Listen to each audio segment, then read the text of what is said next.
Boom. We're live right there. It's not popping up on Instagram, but while we're going through this process, it should be going live everywhere else.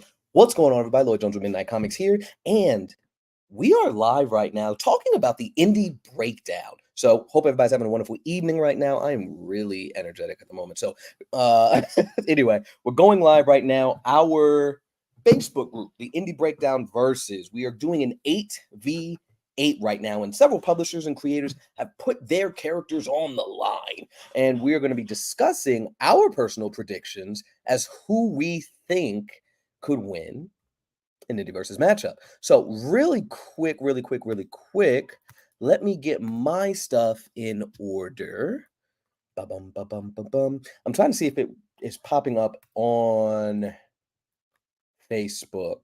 There we go. I don't know why the pinned comment is still showing Tales from Midnight 2 when that's like over a year ago at this point. All right, so I'm sharing this in the Indie Versus group. Bear with me just a second. Well,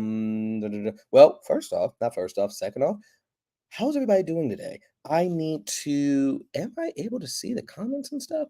Yikes. I'm going to pull stuff up really quick, but anybody that's watching all the good stuff, how are y'all doing today? I am live on StreamYard, so forgive me if I don't see particular comments and stuff like that. I don't have my moderator today. My lovely wife is there we go.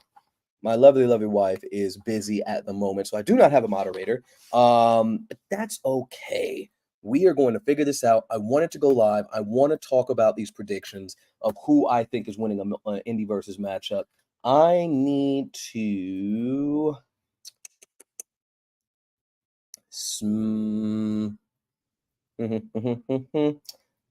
bear with me because I want to make sure I catch everybody really quick. Boom. Okay, bet. I see people joining. What's going on? Bastet's in there, Big Von's in there, 7 others have joined. Welcome. I don't see anybody on Facebook and stuff. I needed to pull up YouTube. I'm taking entirely too long to do this.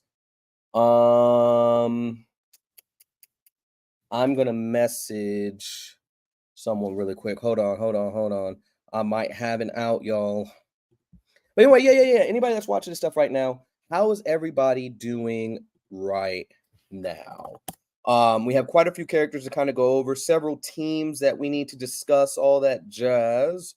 So, I'm sending an invite to several people that may be interested in joining in on this conversation. All right, cool.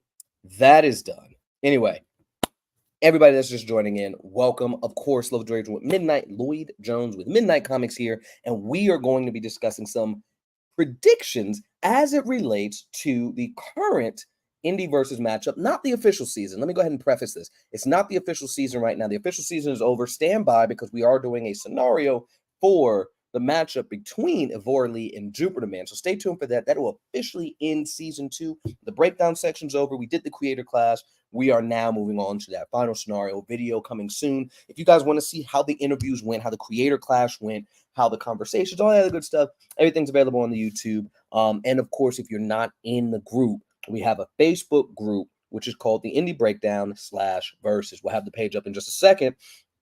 But yeah, so just diving into that a bit. So, of course, the Indie Breakdown is a show where we break down all your favorite indie comic book characters' powers, stats, abilities, and get them ready for, again, the indie versus matchup. I hope I'm doing good of stalling while I get this thing pulled up. Boom. All right, because I wanted to make sure I caught any and all comments and stuff like that. So I got my YouTube open over here. I got Facebook and stuff open. I got Instagram and stuff open. Hope everybody's doing great today. Anyone watching can see that. Albert, God Daddy, everybody that's popping in, welcome. I know see definitely a couple people. Designs by Jael, Motung, something like that. I think I got that right. All right, so what I'm going to do, I'm going to go ahead and pull this up. We're going to talk predictions. We're going to talk about what everything looks like. So I'm adding to the stage my own screen.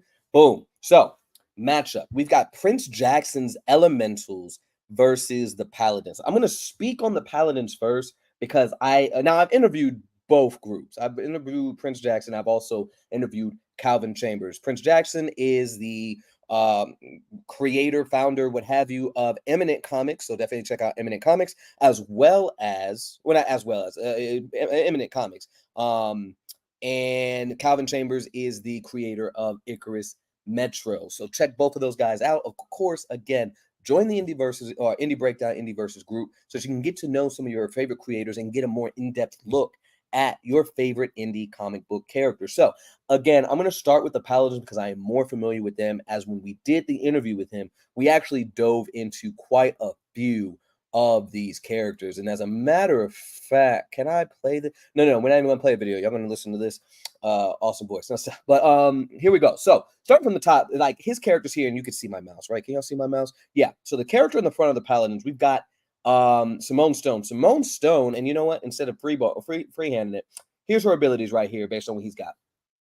She's a 21-year-old African-American writer. She's a demi-human, or the demi-human, of the druid celestial called Wraith. She can bring inanimate images to life and summon spells using magic bestowed on her from the Wraith. So yeah, she could really create any and everything, if I remember correctly, from that conversation during the interview. She really can just create anything. Think old girl from My Hero that's able to create like solid objects and stuff like that.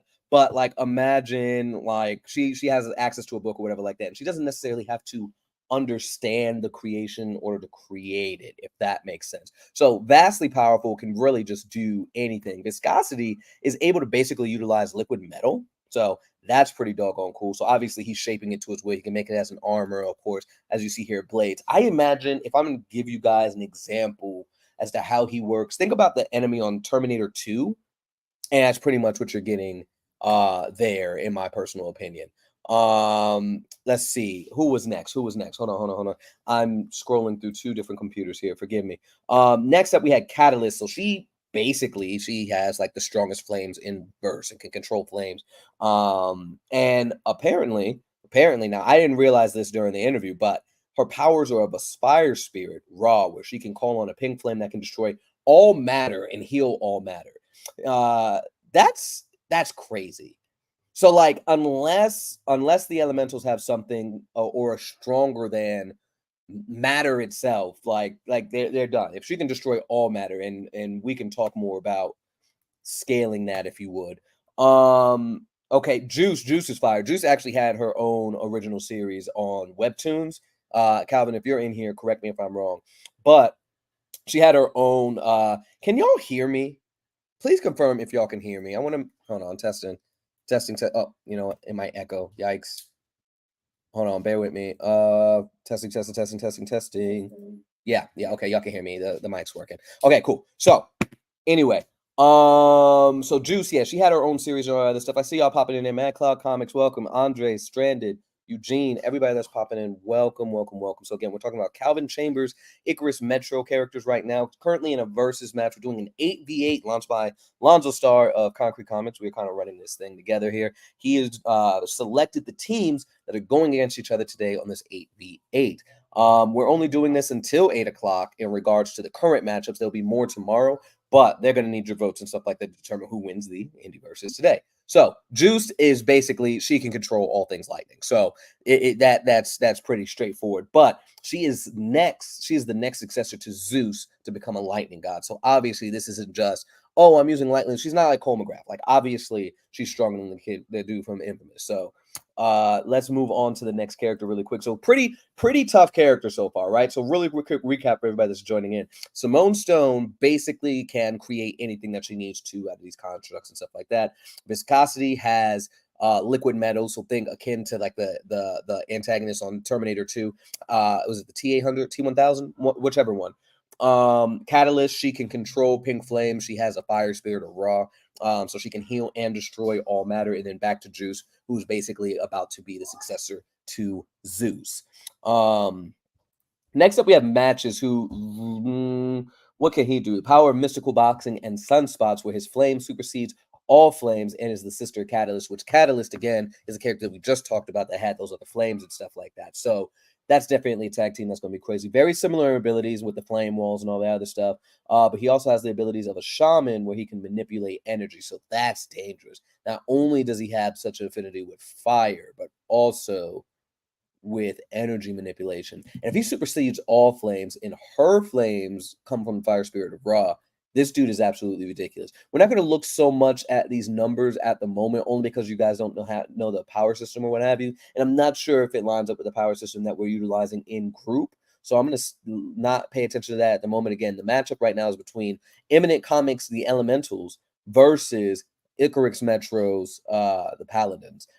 Percy, I don't even have to click on him, but I will. Percy has power over the net, and dark matter. So he is pretty doggone dangerous, because what I always kind of think about in regards to how he could pull people into cyberspace is like how Obito's able to pull people into his own dimension, but instead on the internet, right? So how do you escape that realm if he doesn't allow you? And that's what always makes it dangerous to fight against spatial manipulation as characters. That's what makes that so dangerous every single time.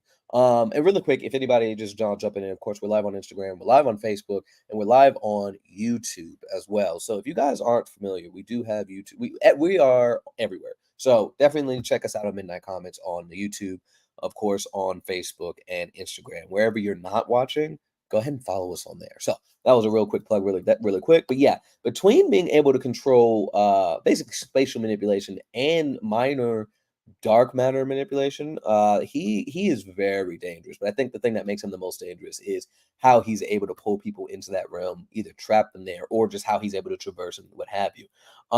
Next up, we have was Hisoka in the picture? Is that Hisoka right there? Well, regardless, we've got the Lamb Man, right? I'm actually not familiar with this character. He wasn't one of the characters that we did in the initial interview, but he is a part of this matchup right now. So, 30-year-old Asian American man whose appearance became goat-like when his powers awakened as a kid. This caused him to be an easy target for the criminal organization named Cerberus, as they trained him to be an assassin alongside Catalyst. He later became a member of the Ordinance and associate of the Paladins, and is still the best friend to Catalyst. And again, for anybody that's just joining in, we are talking about a versus match that's taking place in our group, the Indie Breakdown / Versus, on Facebook. So if I'm going too fast, excuse me, I'm going too fast. Y'all need to go back. Y'all want to read some of this stuff. Please do, because what I'm hoping that you guys do, I'm inviting you now to join the group so that you can vote. Obviously, you can just either do a like right here for the Elementals or a heart for the Paladins. And I'm trying to talk a little bit fast because this is only live until 8 o'clock. And then the match will be decided, and then we're going to move on to the next matchups tomorrow. So I meant to go live a little sooner so we had more time, but I'm going to try to speed blitz this. So that was Lamb Man just a second ago. We have Jason Cross up next. Kei's day-to-day. He is a member of the Paladins, demi-human that controls ice and harnesses the power of the celestial Yuki, the ice princess. So what's neat, because I already know that the Elementals have an ice person in the form of Keone, so that's going to be cool. He's getting this power from the celestial known as the Ice Princess. Funny enough, Keone is known as the Ice Queen. So we're going to dive into that a little bit. Again, we're not going to pay attention to these numbers, extra strength, agility, and stuff like that, unless we get confirmation that this is based off of the power scaling sheet that we utilize here in the group. So let's move on really quick. We have got Jasmine Day. I think she's just a cop. Yeah, she's a regular human, so she doesn't have any powers or anything like that. So nothing notable. She is pretty cunning, though. She's pretty cunning, and she's not necessarily able to keep up, but she's there. But then yeah, and this guy here, oh gosh, power of the wind. So he's able to manipulate wind. So okay, cool. So the Paladins. Quick recap: we can create constructs out of nothing at will in the form of Simone Stone. We have oh my gosh, I forgot her name just that quick. Catalyst. We have Catalyst over here that's able to create flames. I believe that's oh, that's not Simone Stone right here. I'm bugging. That might be Juice. That's Simone Stone in the background right there. So can create constructs or what have you. Basically Zeus's successor, dude that could put you into the dark web essentially, and use spatial manipulation, put you and trap you into the internet. Viscosity is pretty much the T1000. This is Lamb Man here, who again, what was his powers? I think I forgot just that quick. Lamb Man is just him. He's just strong, I'm assuming. Sonic voice and boxing. Okay. Then you got is that the brother of Catalyst? That was the brother of Catalyst, right? Yeah, matches. So we got 2 fire manipulators here. We have a wind guy. We've got an ice guy. Like, they've got a solid squad. And this is a good matchup. So kudos to Lonzo for putting this matchup together, because both of these teams, well, control the elements. Everybody here are elementals essentially, except for Simone Stone and the cop and the guy that does the and the guy that does the manipulation and stuff like that, the dark matter manipulation, as well as the spatial manipulation. So we're gonna move over to the elementals really quick. And again, if I'm going entirely too fast, it's fine. Join the group, read through it yourself, and place your vote. There is a matchup that I really do want to get to and talk to in a second. But we're gonna move on really quick.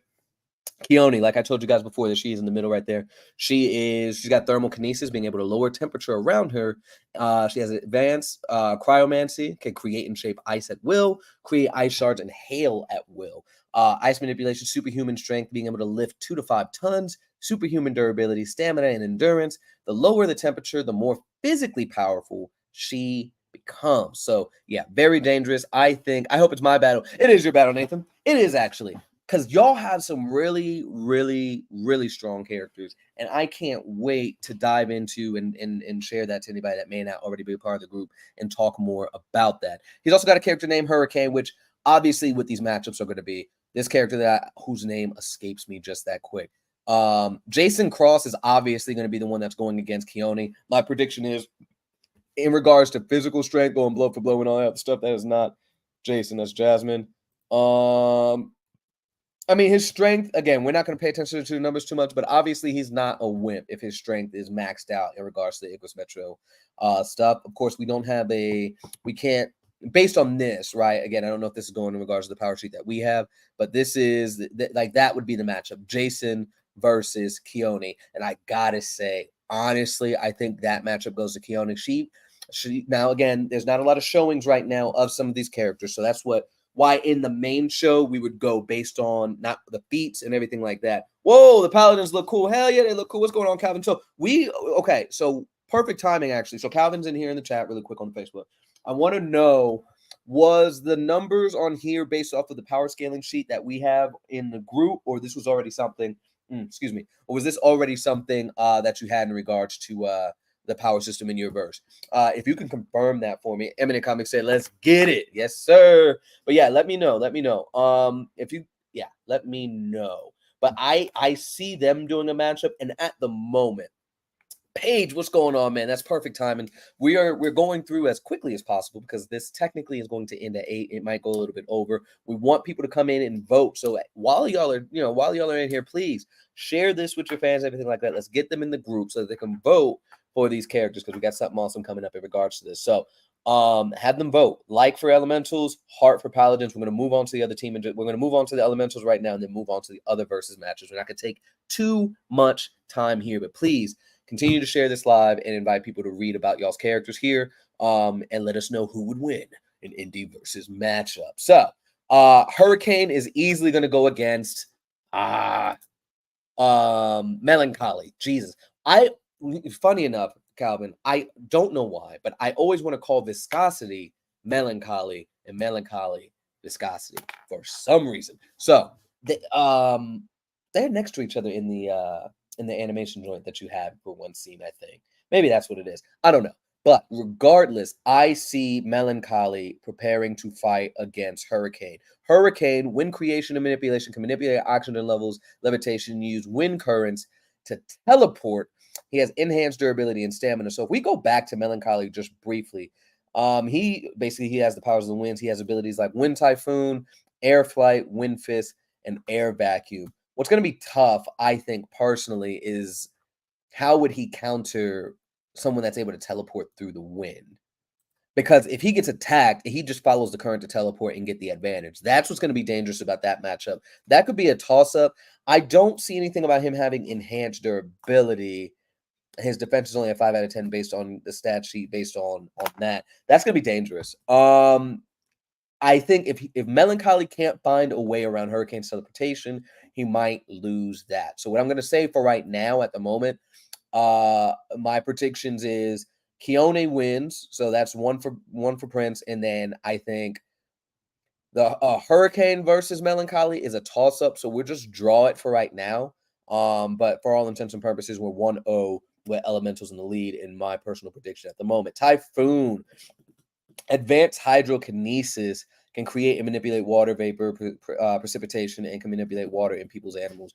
Blood, lung adaptation, create and control water construction, can turn himself into forms of water, enhance durability and stamina. Y'all don't have a water user on the paladin side, so Juice about to electrocute this person, honestly. But let's see if you got who else we got over here. Titan, Geokinesis. You know how in most shows they end up trying to pair people together that does like the same things or stuff that's very similar. That's what I was slick trying to do. But let's see, Titan, just super strong person, telekinesis, manipulate rock and plant life, can manipulate the growth of plants, it can feel tectonic plates around him, healing factor, enhanced stamina and durability. Oh man. Maybe Lamb Man. I feel like he's the heavy guy that would go against Titan. Y'all let me know. But if that's the case, I think with his sonic voice, he might be able to break through that. I don't know how strong a sonic voice is and whether he can do that, but that healing factor is gonna be crazy. I don't know who's stopping that healing factor. Like Simone Stone could be the answer for a lot of these, but I'm trying to 1v1 it kind of, but that's okay. That's okay. Celine, her body is made up. So what I'm not going to do 1v1 with it. I'm just going to say overall so far, I think the elementals are going to win, but I think between the flame users on the paladins, Simone Stone and Juice, those are the most dangerous 5 to me. I know what my assumptions are for oh my gosh, he was my favorite one. How did I forget his name? Percy. I know how I would like to see Percy do, but in regards to how he is in the comics so far, I have no idea. Lawrence in the building. What's going on, boss? Goodness, I guess we're gonna be talking about your squad next too. So we're gonna be talking after we finish talking about elementals and paladins. We have another matchup that actually includes Paige and Lawrence. So we're gonna be talking about that in just a second. Overall, again, at the moment, I think elementals might take this. It just really depends on how that kind of initial thought process going into a matchup is, and knowing how like how the paladins roll and kind of how they dive into situations. They usually get briefed. There's usually, like, hey, you and y'all go check this out, that a little bit of recon that happens and stuff like that, from what I'm gathering from how the stories and stuff go. So they would try to make sure they got as much information as possible before just going in headstrong or whatnot. But they're not always in a big group like this. But of course, for the sake of this scenario, they are. So that's going to be tough. But anyway, that healing factor for Titan is going to be rough. Celine, her body is made up of organic ivory type metal. Oh, viscosity is going against her. Can his limbs into weapons, telepathic resistance, superhuman strength, can lift up to 3 tons, regeneration, superhuman durability and stamina, longevity. She might outclass him. So, like, that's always the dangerous thing, right? That's always the dangerous thing because some characters, man, that's crazy. Like there's no his strength is a 7, but I don't know what that's based off of. Again, whether it's our power scale list or one that he already had made up. But unless he is able to match that strength, again, blow for blow, that might just go to this character here, Celine. Helios, any of the fire users going against Helios. Helios can manipulate certain aspects of the sun, specifically the sun's rays, fire conversion and manipulation, create control fire constructs. They're reversing that right back on you. Can manipulate the sun's rays to increase temperatures, heat himself up, and withstand extreme cold. Yeah, I think Helios would lose to either one of those fire users because they can both adapt to that level of flame and exceed that. So I'm not too worried about them. Either one of them are winning that. Dark lightning, dark matter, manipulation. That's all you're going against Percy.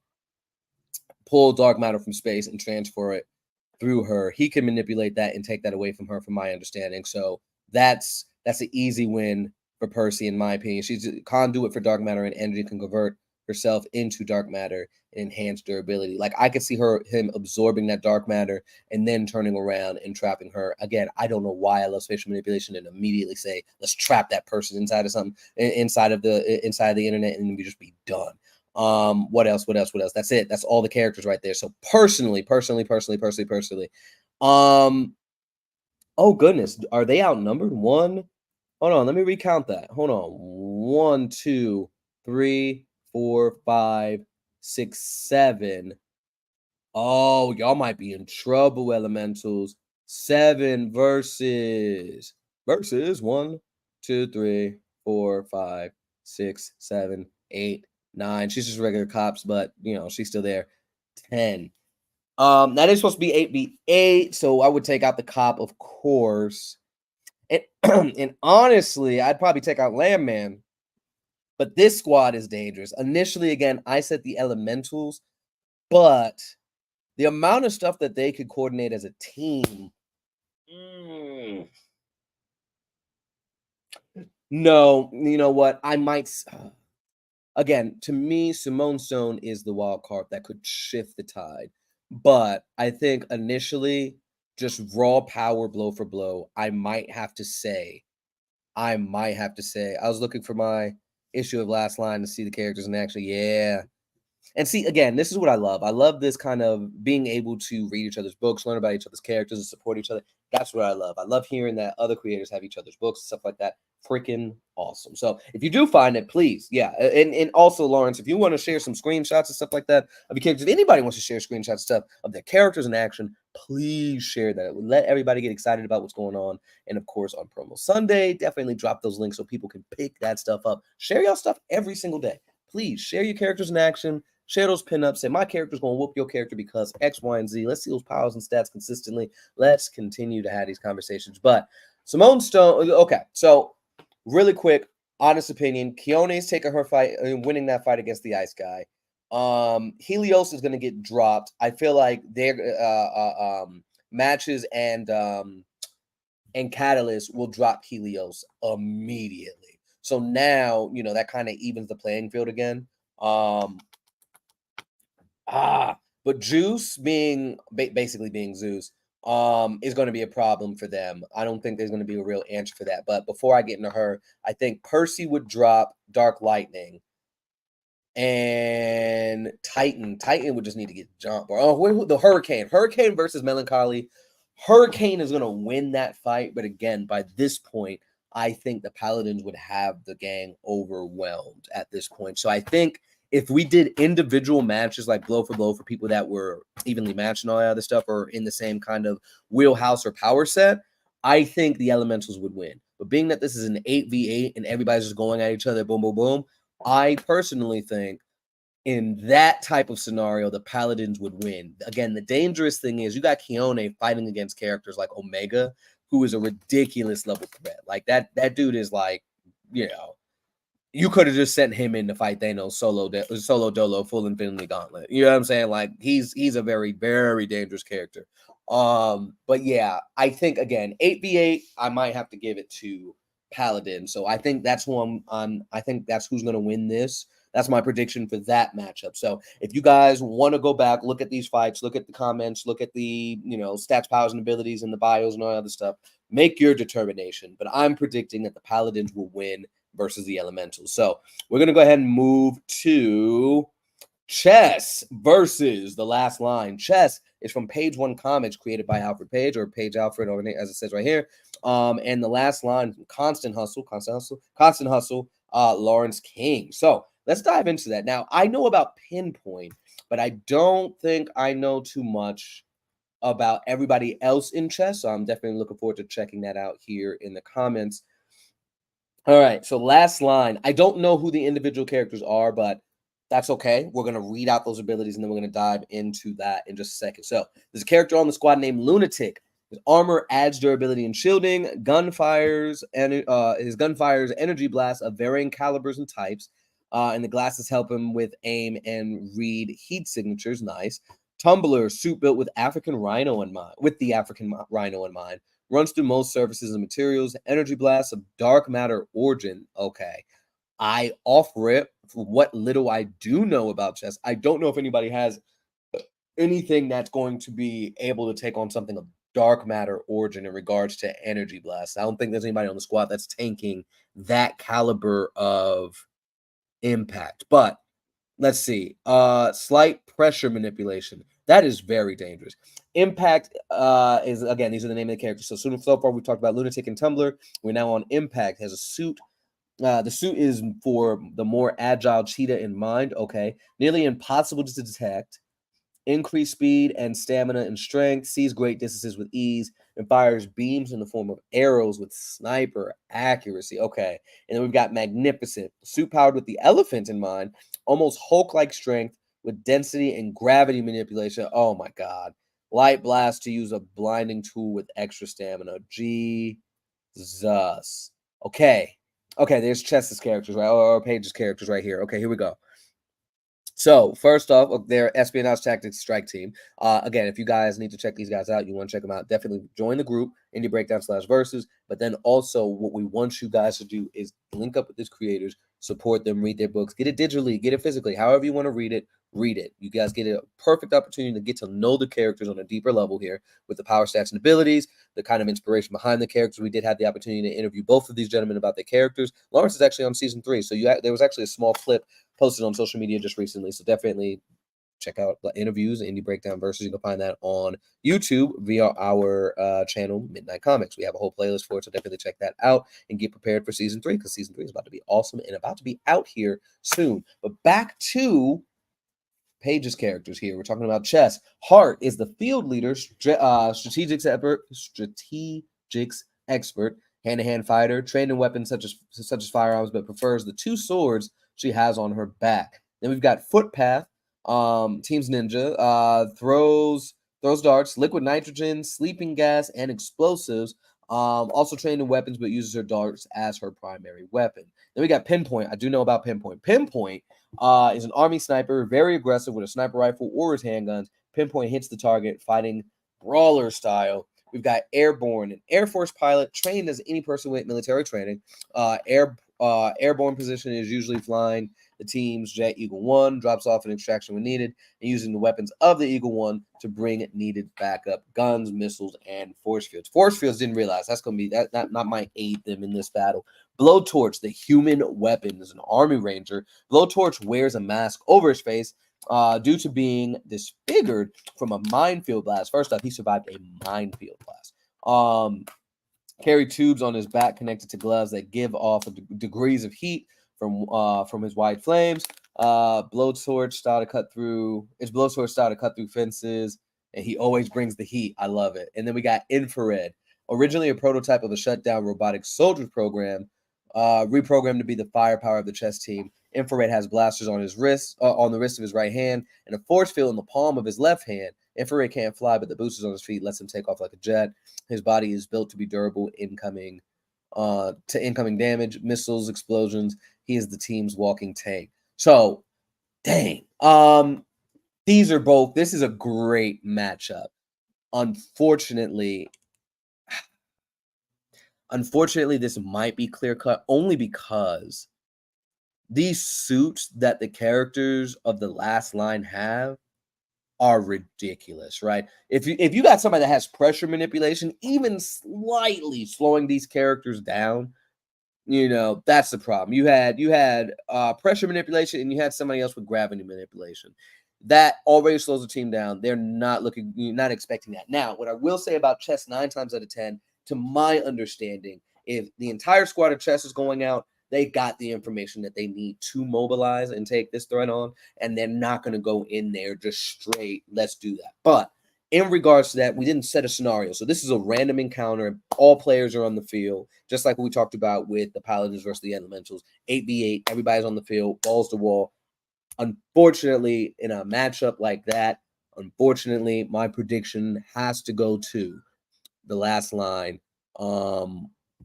by Lawrence. So that's my predictions there. Again, if anybody disagrees with me, let's talk about the points of contention. Let's talk about where and who we think would win that Indie versus matchup. I love these characters, y'all. This is awesome. All of this is awesome. So you guys are kind of getting an inside scoop on the matchups and stuff, or in the group and stuff like that. But this is the name of the group right here. If you guys haven't seen it, Indie Breakdown versus. Okay, so definitely come on through, join in the conversation. Likes, hearts, all that other stuff. So again, let me go back down because I didn't say that for that one. If you guys want to vote for the Elementals, hit the like button on that post. Heart for the Paladins if you vote for them. Next up, of course, we talked about Chess versus The Last Line. Like for Chess, heart for The Last Line. So currently for that matchup, we're looking at 10 for The Last Line and 6 for Chess. So it's still anybody's game at that point. We've got 18 minutes left for that. And then we have, oh, I got you. I peeped that in the comments too. Let me see. So then the elementals right now, who do we have? It's 8-7. That is close right now. So that's truly anybody's matchup, with the elementals in the lead by 1.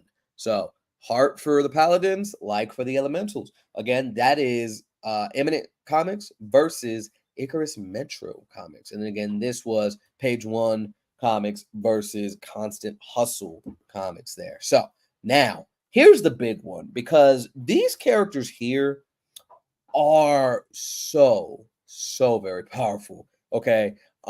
He said, I'll take that at random. Yeah. At random, like that's, yeah.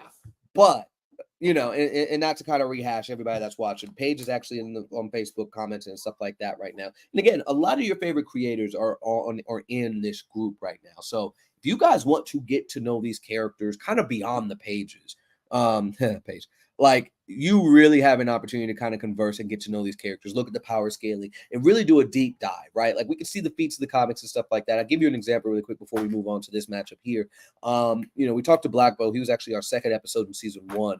And when we talked about, you know, a durability feat, right? We didn't see him get hit in his book, but what we did pull from was the fact that there was an explosion that happened right in front of him, right? And so it's just like all the stuff that we see in these books, like, yeah, they're cool images and stuff like that, and we're getting the story across, but even the smallest thing like that, it was a durability feat. Like cars are flying, building got destroyed, and he is unmoved, no scratch. So at minimum, nobody is hitting with the force of that explosion. You're not even scratching Black Book, right? So just diving in and getting to know more about these characters and seeing these pages of characters in action and all that sort of stuff, that's what I am here for, and I absolutely freaking love it. So anyway, the matchup for me right now, when I saw this matchup, I was like, this is probably these characters in this group, in this matchup, are some of the heaviest hitters in this group. The Groovster, what's going on, man? What's going on? Oh, that's what I was gonna say. I did interrupt myself. I'm so sorry.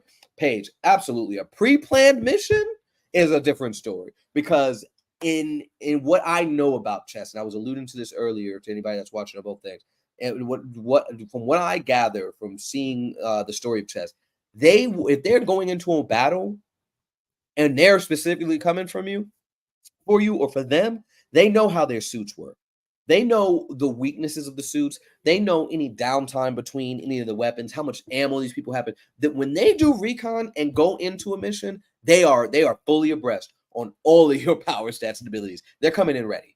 They're coming in ready, point blank, period. They just gotta get the recon part right, which I'm not. Well, of course, to my understanding, I haven't seen them flub that. Right, I've never seen that be the case. So anyway, I absolutely agree. If chess had the time, the pre-planning to go on this mission, they're doing that. So,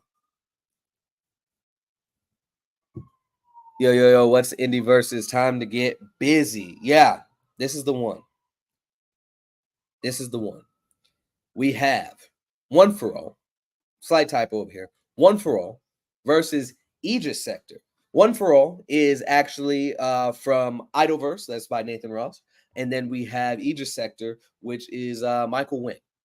They have some insanely powerful characters. We have Nathan Rouse, who is universe is essentially led by Jupiter Man. I don't know who put their stats up first, but we're going to start from the top, which is Jupiter Man. So prepare yourselves, because these characters, again, I can't say enough, are some of the strongest characters in the indie game. So here we are, Jupiter Man, starting from the top.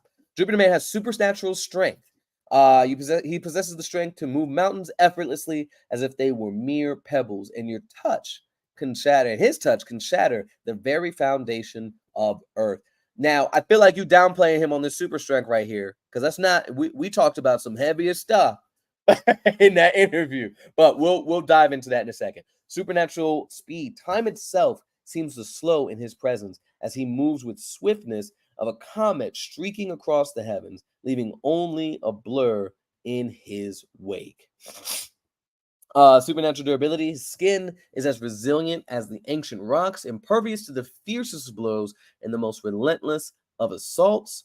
supernatural agility. He can dance through the chaos of battle with the grace of a leaf caught in a whirlwind, and his movements fluid and unpredictable. Eidetic memory. I don't know if I ever pronounced that right. His mind is a vast library where every moment, every detail is meticulously cataloged and readily accessible, like flipping through the pages of a timeless tome. Spiritual invincibility. His soul is a fortress shielded from harm by the very essence of his being, untouchable by the forces of darkness and despair. He has a healing factor. His body is a temple of regeneration, capable of repairing itself at an astonishing rate, as if guided by the hand of a divine healer. He has sun manipulation. He wields the power of the sun itself, commanding its fiery brilliance to illuminate the darkness of shadows and incinerate his foes with the intensity of 1,000 stars. Next up, he's got storm manipulation. He is able to, the tempest is in his domain, and with that, I thought you could unleash the fury of the heavens, bending wind and rain to his will, like a maestro conducting a symphony of chaos. I'm getting thrown up by how it's written right now. I apologize. Speed manipulation. He's the embodiment of velocity incarnate, able to accelerate to speeds beyond comprehension, bring the very essence of motion to a standstill, plunging the world into an abyss of eternal night. Wait, what? Or bring the very essence of motion to a standstill. Wait, I got questions now. Like, okay, so when we talked in the interview and stuff like that, so to get my understanding about Jupiter Man really quick, because I know I'm doing I hope I'm not rambling or anything of that nature, but it's my show. I'm tired of saying I'm done rambling. I'm gonna ramble. This is my job. But when we talked, one of the things that stood out about Jupiter Man, one, he has access to every storm that has ever existed or ever will exist. So he has massive storm manipulation. His manipulation of various stars makes him insanely powerful. And then in regards to his speed, he doesn't travel at the speed of light. He, like it says, there's the speed of darkness, which, and this is one of the things that we were talking about. Great minds think alike, because one of our characters, yet to be out, is going to be diving into this. If I'm going to give an example, and I'm actually reading a book on this. Hold on. Oh, it's not right here next to me. I'm reading a book right now called The Order of Time. And this is where I got that initial idea as well, where if everything's connected through dark matter, which is like science theory and stuff like that, like if everything's connected, right? If you're just moving through darkness, right? That's not traversal. What is time, right? You're moving at the speed of light, that still takes time. If you're just connected to the darkness, that's something completely different, right? You're not actually traveling. You're just appearing in that spot. So like, just like the spot. I think that was an example that I used during me in his interview too, where it's just like, it's not taking him time to just appear. He just is there, right? So sake of conversation, like, if a character goes millions of light, it's not going to be like Interstellar, right? Where it's just like, hey, that time dilation is going to mess me up. No, I didn't actually traverse. I just appeared in that spot because I'm literally connected to the darkness. So if I go 800 million light years away from Earth and just appeared, for me, it wasn't that. And for you, it wasn't that, because I just appeared there. I didn't actually traverse that. I just am there, and I could pop back up without any real time passing by. So when he says speed of darkness, I immediately understood that's the route he was going with that. So I don't think that description really explained that, and I hope I did it justice, Nathan. Please correct me if I'm wrong. Spirit walking. I know that we talked about he has access to a spirit realm. In his first issue, he was able to go into the spirit realm for 200 years, and as people were passing into the next world, what ends up happening is he's able to learn from them. Anything that they've learned, fighting styles, mystic arts, all other stuff, knowledge, everything, he is able to learn in that space and master in that space as they're transitioning into that next world. Obviously, he's got flight. That doesn't need further explanation. He can fly. Indomitable will, very unyielding. Yeah, I know one thing about him though is that he is fighting this godhood that he is attained. So I'm very interested to know where his story continues to go. Thank you. Okay, I had to go. Okay, bet. So that's it about Jupiter Man. Jupiter Man is insanely powerful because, again, we're talking about super strength. This description did not do him justice in regards to being able to shatter mountains. Like, yeah, light work, but this guy is surviving black holes. This guy is like just shattering the foundation of the earth. Like, he is he could potentially tear the planet apart. Like we talked about it during a versus match, and actually, I'm writing a scenario right now between him versus Avora Lee. And one of the things that came up when we talked about Jupiter Man versus Luna is the fact that he would easily just one shot a Moon casually to get the character's attention. So obviously, that is, he's massively powerful. Next up, we've got Braven. We did say 8 o'clock is when the voting will end for this, but we'll wait until at the very least I finish reading this and give an additional maybe 5-10 minutes following me completing reading through the power sets and stuff like that, giving you guys opportunities to join and vote and let us know who you think would win each of these indie versus matchups. So next we got Braven. He's tech savvy. He's got mastery of technology, transcending mere proficiency, allowing him to navigate the digital realm with finesse, a virtuoso conducting and orchestrating a symphony of code and circuits. These descriptions, okay. Deductive reasoning. His mind is a razor-sharp instrument capable of dissecting even the most complex puzzles with the precision of a skilled surgeon, uncovering hidden truths and unraveling mysteries with ease. You know what these remind me of? I said Braven. It's Braven. I'm sorry. You know what these descriptions remind me of? This is, I hope this doesn't come across wrong, but it reminds me of the descriptions when you do those personality tests and quizzes and stuff like that. That's what these descriptions remind me of. That's not bad or anything like that, but just I like these breakdowns though. Was that Pancration Brawler Mastery? He's the epitome of martial prowess, seamlessly blending the ancient techniques with modern brawling, becoming a whirlwind of devastation on the battlefield, where every strike is a symphony of pain and every movement a testament to his mastery. Mechanic skills, his hands are as skilled as an artisan's, capable of coaxing the most intricate of machines into submission with a touch that's both delicate and powerful, like a blacksmith forging a blade tempered in the fires of creation. Next up, he's got weapons engineering. He's a maestro of destruction, crafting instruments of war with precision and ingenuity that borders the divine, each weapon a masterpiece of design and functionality capable of laying waste to any who dare oppose him. Then he's got a strike suit, which is a bone suit. It's a bone suit? Okay. This suit is more than mere armor. It is a testament to the ingenuity of its creator and the resilience of its wearer. Bulletproof and imbued with the ability to redistribute potential and kinetic energy, it transforms you into a living weapon, enhancing his strength, speed, durability, and agility to superhuman levels. He's got SX90 pistols. These twin pistols are the instruments of vengeance. Their sleek design and deadly accuracy making them the perfect companions for any who dare challenge his dominion. Blight bullets, purge toxin. Okay, each bullet is a harbinger of agony, inflicting the torment upon his foes that transcends mere physical pain, burning them from the inside out until there is naught but ash left in their wake.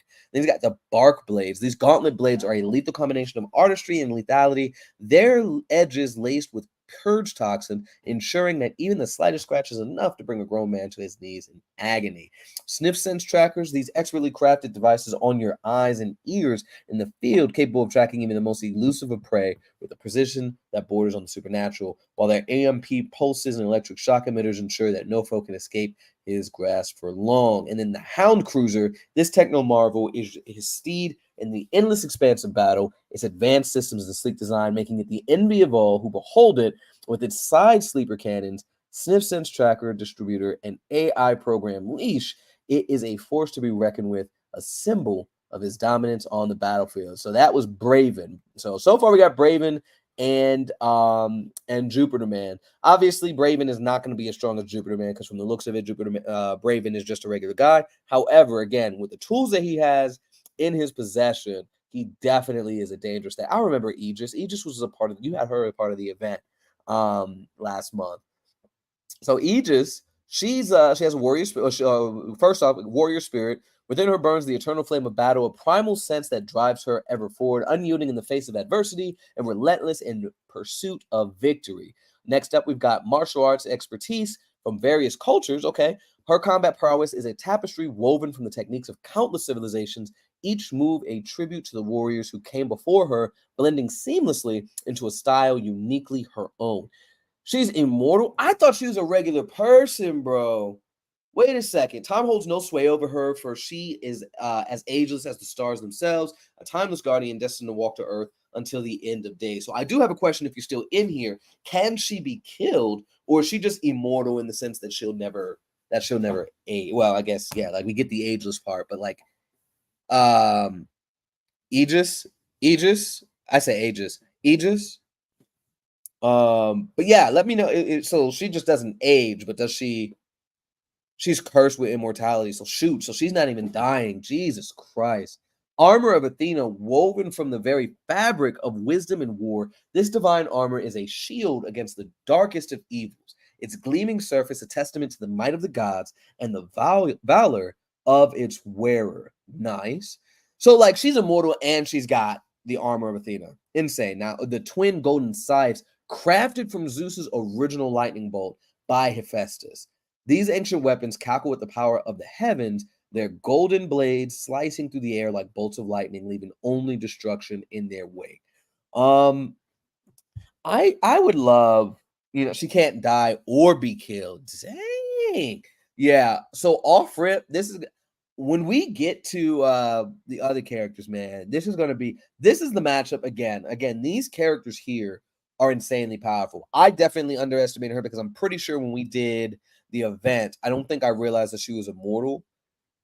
Like the heroes still won the event, but like I didn't realize that she was immortal. So that could have also been like if she was on the recon team, that would have been crazy. I'm pretty sure she was on the last line of defense, and I was worried about that last line of defense team. If I'm being completely honest, I was like, they are not ready for this, but she's immortal, so like she's solid. Melonite Comics, welcome. Trill Ranger, I'm so sorry, everybody on Instagram. I didn't say anything to you. Fanatics, welcome, welcome, welcome. God is Attico.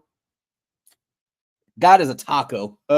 Welcome. Digital Sleep. I said Trail Ranger 87 and Melonite Comics. Welcome everybody in here. And everybody, of course, that's watching on Facebook, that's watching on YouTube, that's watching on Instagram. Thank you guys so much. If you're watching on YouTube, please like the videos, like the live. It helps tremendously.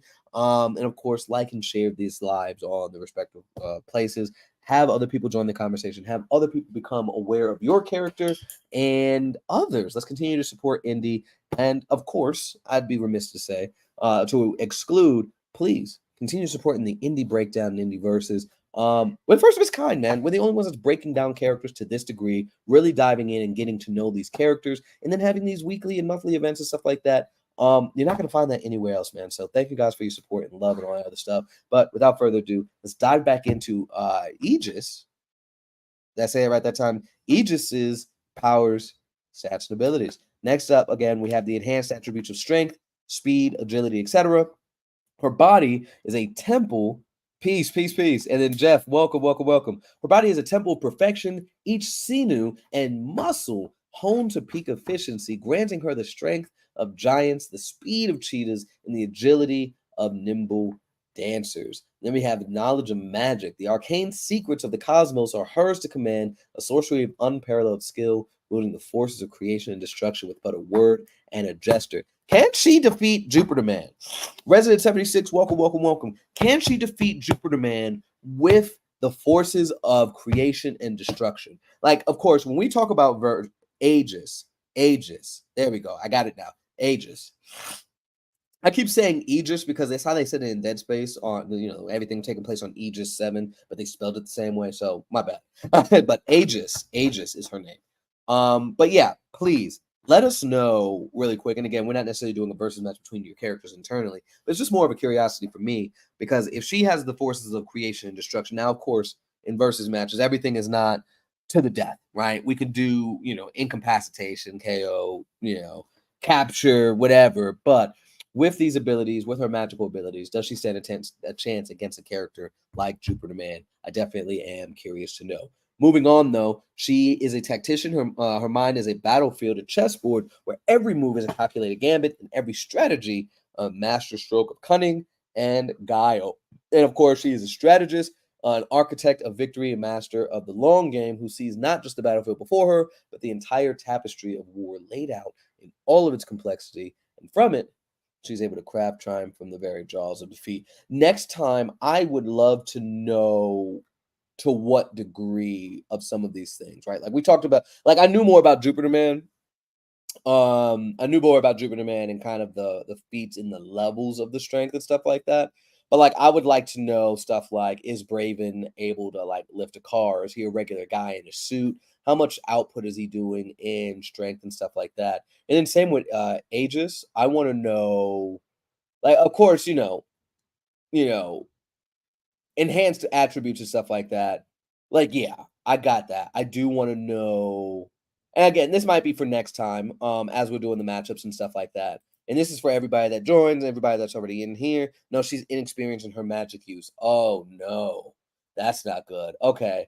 So that's a double-edged sword because when we get into these matchups against funny enough, Aegis Sector or Aegis Sector, whichever one, but funny enough that the name of that group is the name of the thing. That's gonna be fun. But next time, for anybody that joins, everybody that's in here already, I want to know to what degree are their strengths and proficiencies, right? How long has Braven been in the game, right? How proficient is she in her martial arts, her weapons training, her magic? I want to know that type of stuff for sure. So with that being said, I'm not necessarily skimming over what it says in here, but what I'm just gonna say the top bit, right? So Martyr is a weapon specialist, master martial artist, an expert spy, expert acrobat, master assassin, talented hacker, expert marksman, expert tactician, reflexes. Okay, quick enhanced reflexes. I'm assuming durability, multilingualism, peak human attributes. Okay, Perseus sword. Ancient weapon is a double-edged sword in more ways than one, possessing mystical powers that make it a formidable tool in his arsenal, but also carrying a curse, no, that threatens to corrupt its wielder with every swing. Dang, so yeah, some of these characters got stuff working against them, unfortunately, between the magic being not to say inexperienced. I was about to say unlearned. What? Inexperienced with magic. That's gonna be dangerous. No. Welcome Casey Newell and the one randomly Dre. That's not what that says. One and only Dre. Jamel Wilson. Everybody that's joining in on both Facebook. I say both, but Facebook, YouTube, and Instagram. You guys are greatly appreciated. I also shared the live in the Indie Breakdown group, but I guess it's the same thing. Y'all are looking at this here. Sorry, I interrupted myself and went on a whole tangent. So sorry. Taser Baton, a shocking addition to his arsenal. Blunt force off. Okay, so Taser Baton, I don't need to explain that. Y'all know what that is. Electrifying jolts and capacity opposed with mirror tap. A Ray Saber, a blade of pure energy. So on top of Perseus's blade, Perseus's sword. Excuse me. He's got a Ray Saber. And then got modified assault rifles, got AI assisted precision targeting, fire control, a host of other enhancements that make them deadly. Now, see, again, in this space, when you say he's got other enhancements that make it a deadly instrument, I want to personally. Now, again, I'm sure this can get tedious trying to share y'all's characters a bunch of times, but personally, I want to know all the enhancements. Tell me every enhancement that can play a role in there. I remember that I kind of overlooked that with Black Bow versus Delta Dogs, or just Black Bow in general at first. I'm talking about that because, again, they were our first season, kind of that learning period and stuff like that. But it was just like, yeah, he just, he has arrows that he creates with his energy. It's like, no, he has arrows and puts the energy on top of it, but he also has a bunch of other gadgets and stuff to utilize to kind of give him the edge in battle. So it's like, oh, well, let's talk about each of those pieces, like the EMP joint, all the gas stuff, all of that. So I want to know all that to say, when you guys are describing y'all characters in here, I want to know every enhancement. I want to know the depths of their powers. I want to know how strong they are. I want to know to what extent they know their magic. How much are they lifting? I want to know it all. Okay. He's got an AI helper, a digital companion, cool. Precision assistance, which we talked about a little bit with the modified assault rifles. Actually, he's got a companion over his eyes and ears on the battlefield, providing real information and targeting visuals. Okay, and then smart targeting system. So this guy has got a lot of help in regards to his aim and stuff like that. Fire control, adjust firing rate. Okay, so a lot of AI assisted capabilities here. Energy cells, ensures rifles remain operational. Modular design. Okay. So a lot of sensors and all that other stuff. Holographic display. So a lot of gadgets giving him real-time information, assistance with aiming, controlling fire, energy cells to keep the ammo and stuff going, recoil dampening, silent mode. That is what?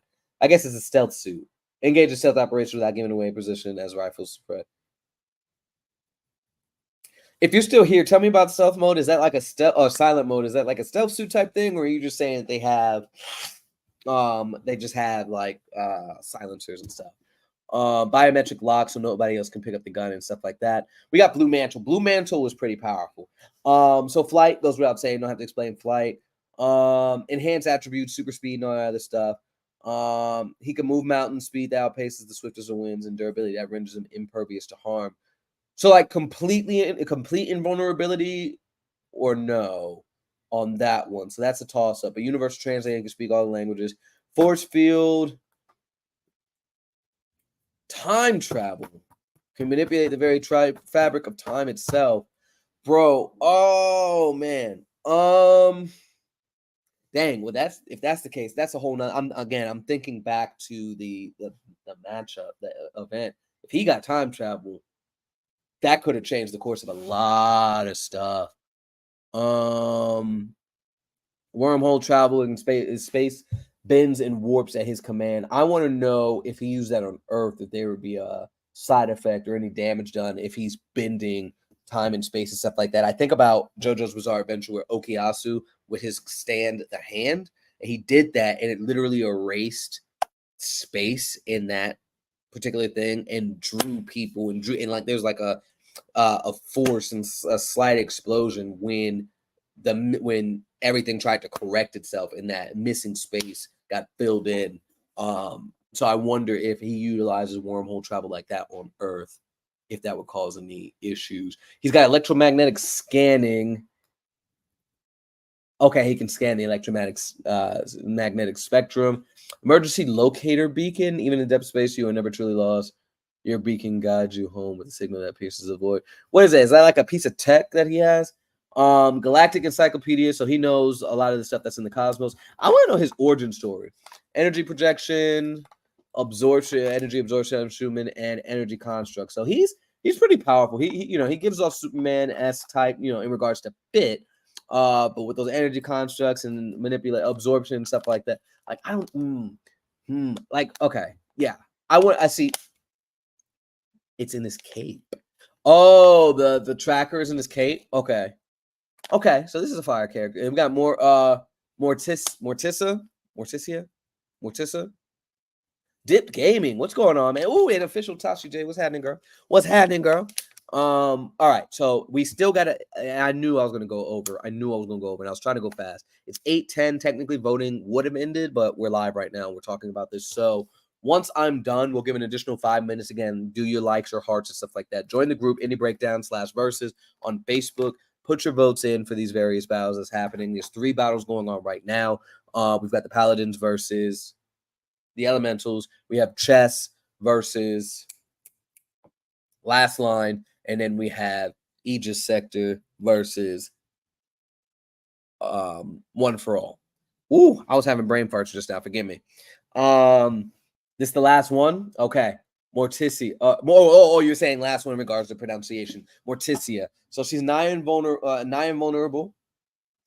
She's got teleportation, flight, illusion, so reality bends to her will. Okay. Supernatural attributes, telekinesis, telepathy, healing, seduction, energy constructs, magic, spirit possession, shape-shifting, that's trouble, spell casting, hypnosis, and intangibility. Okay. That's dangerous. Oh my god, that's dangerous. Okay, we got a couple more. I think we have a couple more characters. We got literally a couple more characters in regards to this group here, One for All. We have Sir Absolute, who has supernatural abilities. And again, trying to make it quicker and stuff like that. And the description doesn't doesn't dive into specifics. So that's the only reason why I'm kind of skimming over it really quick. But I'm hoping that shucks. Hold on. I just said all shucks on live, man. I'm bugging. Y'all like this man is a dork. Let's see. King of Gambling, welcome. All right, back down to Sir Absolute. So supernatural attributes, nine vulnerability, invincibility, excuse me. Leap, far bounds. Oh, so he's not able to. Okay, he's not able to fly. Okay, energy, regenerative, healing. So is that just regeneration and astonishing rate? Okay, limited personal customization. Okay, he's like a build your own character. So it's like, I mean, essentially shape shifting, right? Mm, teleportation, dangerous. Size alteration, etheric synthesis. Connection to the ether allows you to manipulate the very fabric of reality. Damn. Brawler combat, mastery of hand-to-hand combat, and expert wrestler.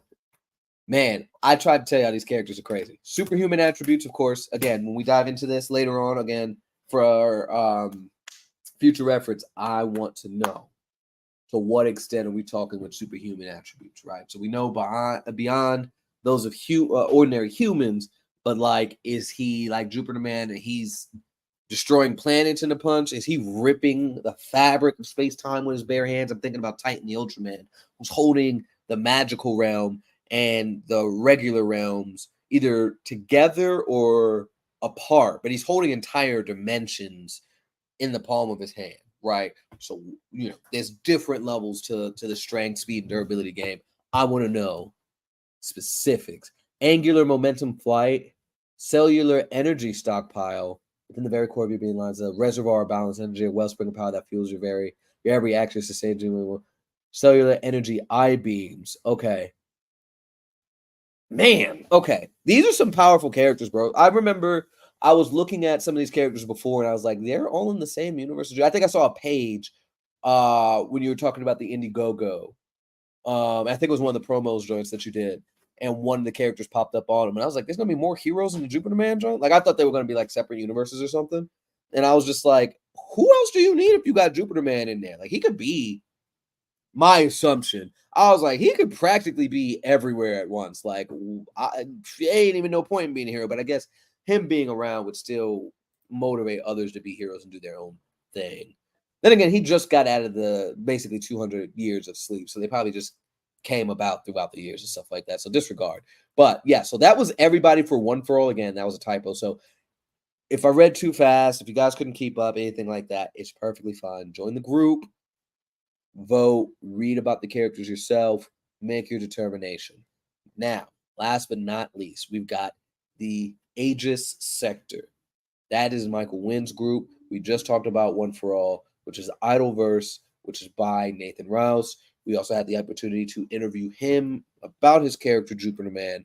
You get to definitely learn more about that, a deep dive into it. If you want the short version, you can check out How Strong is Jupiter Man on our YouTube, or you can watch the entire interview with Nathan on YouTube as well. We also have this up on Spotify, so you can definitely check out all of the interviews and stuff and listen to it while you're on the way home and all this other stuff. If you enjoy listening to this voice, that is. Anyway, I'm gonna stop. So next up, we have Michael Wynn's characters. We're gonna run down of the field agents of Aegis Sector. He said I'll keep it brief for the sake of comment spam. All right. We have Sunstorm, field leader, expert tactician, and trained soldier whose constant absorption of cosmic and solar energy grants him a vast amount of control over energy along the electromagnetic spectrum. From energy shields to devastating blasts of plasma, hard light constructs, energy absorption, faster than light flight capabilities, EMP discharges, and the ability to enhance his own physiology well into superhuman levels through energy absorption and redirection. His chief skills in leadership, quick thinking, charisma, and tactics enables him to best guide his fellow field agents to use their abilities or to enhance their own efforts with his own. Again, all these are my prediction on who's going to win. Again, make y'all's decision here in a second. But anyway, let me move on to Grimoire. Grimoire, I hope I'm saying that right. I think I'm saying that right. A young man who was chosen to contain and protect the Akashic Codex, a book of magic. What's going on, Goat? What's happening, bro? Goat 1408? What's happening? How's everybody doing this evening? I know I'm talking a lot. We're talking about predictions right now in the current matchup. We're doing 8v8 between various publishers within the Indie Breakdown Indie Versus community. So if you guys want to continue that conversation, vote for your favorite characters, get to know some of your favorite creators and their characters on a deeper level, definitely join the group. Also follow our various pages. Follow us on YouTube where we do breakdowns and interviews with these MC. Hey, what's happening? What's going on? But yeah, please get to know these characters, get to know these creators, get to know all these things, man. Like I can't stress enough. Nobody else is doing it to the degree that we're doing it, man. It is such a delight to get to know these characters, really dive into what they're doing in each of these panels, their feats and stuff. And even in a sense, not only help people dig deeper into their characters and descriptions, powers, abilities, and how they can utilize some of these things, and even help them, guide them into understanding their characters even better, but also helping people understand power scaling and that not all versus matches need to lead to a death match, right? I know Death Battle has gotten us wired to believe that, but characters can get captured, characters can get knocked out, jumped, whatever the case may be. But being able to talk about power scaling, which we're going to do that on a more consistent basis. We talked about what is a street level character and what are the stats that keep them in that vicinity. What's all that other good stuff. We talked definitely deeply about various characters and power scaling and stuff like that. But I love really teaching how to debate. That's a whole nother thing. Teaching how to debate, teaching how to power scale, that kind of thing. So we're going to be doing a lot more of that. But nobody's breaking down these characters and making these shorts like that. So man, definitely check us out on YouTube. Check out, we've done 20 of them so far. I have 6 more to do for season 3, 4 more interviews, but 6 videos to do with the current interviews that have been done. We're killing the game right now. A lot of big announcements coming really soon, just getting the last couple things set. But anyway, I veered off of topic here. Y'all want to hear more about these characters? Let's get back to it. Grimoire, we talked about the Codex, a book of magic whose knowledge and traditions span universes and seal his position as the Archmagus, tasked with defending his universe from threats both local and multiversal. Despite his youth, his awakening as a magus, and the powers of the Codex grant him vast magical abilities, spell working and weaving of the highest authority, with access to past wielders of the Codex. He's like the avatar of magic users, bro. For guidance and the wisdom concerning matters he lacks experience in. He goes to past wielders of the Codex for guidance and wisdom concerning matters he lacks experience in. Got it. Reality manipulation, time manipulation, teleportation, elemental sorcery, transformation-based magic, dimensional manipulation, and more are at his disposal, limited only by his imagination and the scope of his duties. I could stop right there. That might be the biggest problem. I haven't read anybody else, but if he is able to, reality warpers are a problem. So reality manipulation and time manipulation, definite problems, right? And then when you talk about dimensional manipulation, of course, that could be any number of things. But again, reality manipulation is reality manipulation.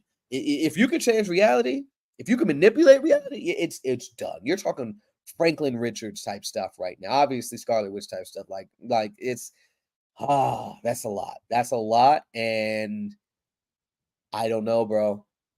That right there, I probably don't even need to read the rest. He can change the very core of the characters over there. But we're going to read the rest of the characters because we did that for everybody else. Don't forget, juice power to control the speed formula. Yes. However, even with that, if somebody can do reality manipulation and change the very fabric of dimensions to where that doesn't even matter. You know what I'm saying? Like if you can completely change what something is, certain functions cease to exist, right? Like there is a character who completely escapes me. It was one of those videos that was like, oh, I can name characters that could be Goku and Superman, right? And it was a character who literally, he was fighting somebody. He has the ability to basically, he was able to reality warp his entire universe. Like he knew that they were in an anime, he changed it into a manga. You know what I'm saying? Like he completely warped it to where there was no color. And he was fighting somebody that was super powered but was a painter. And so he was like, well, I'll remove the color of blue. And he was just like, oh my gosh, I can't do anything. And he was like, you know, I'm going to remove all color. and it completely rendered a lot of people useless. And he was like, yeah, we're in a manga and I know it. Like he was so attuned to what reality was and was able to warp it to such a degree and forever change the story into manga. Like it was like it's stupid.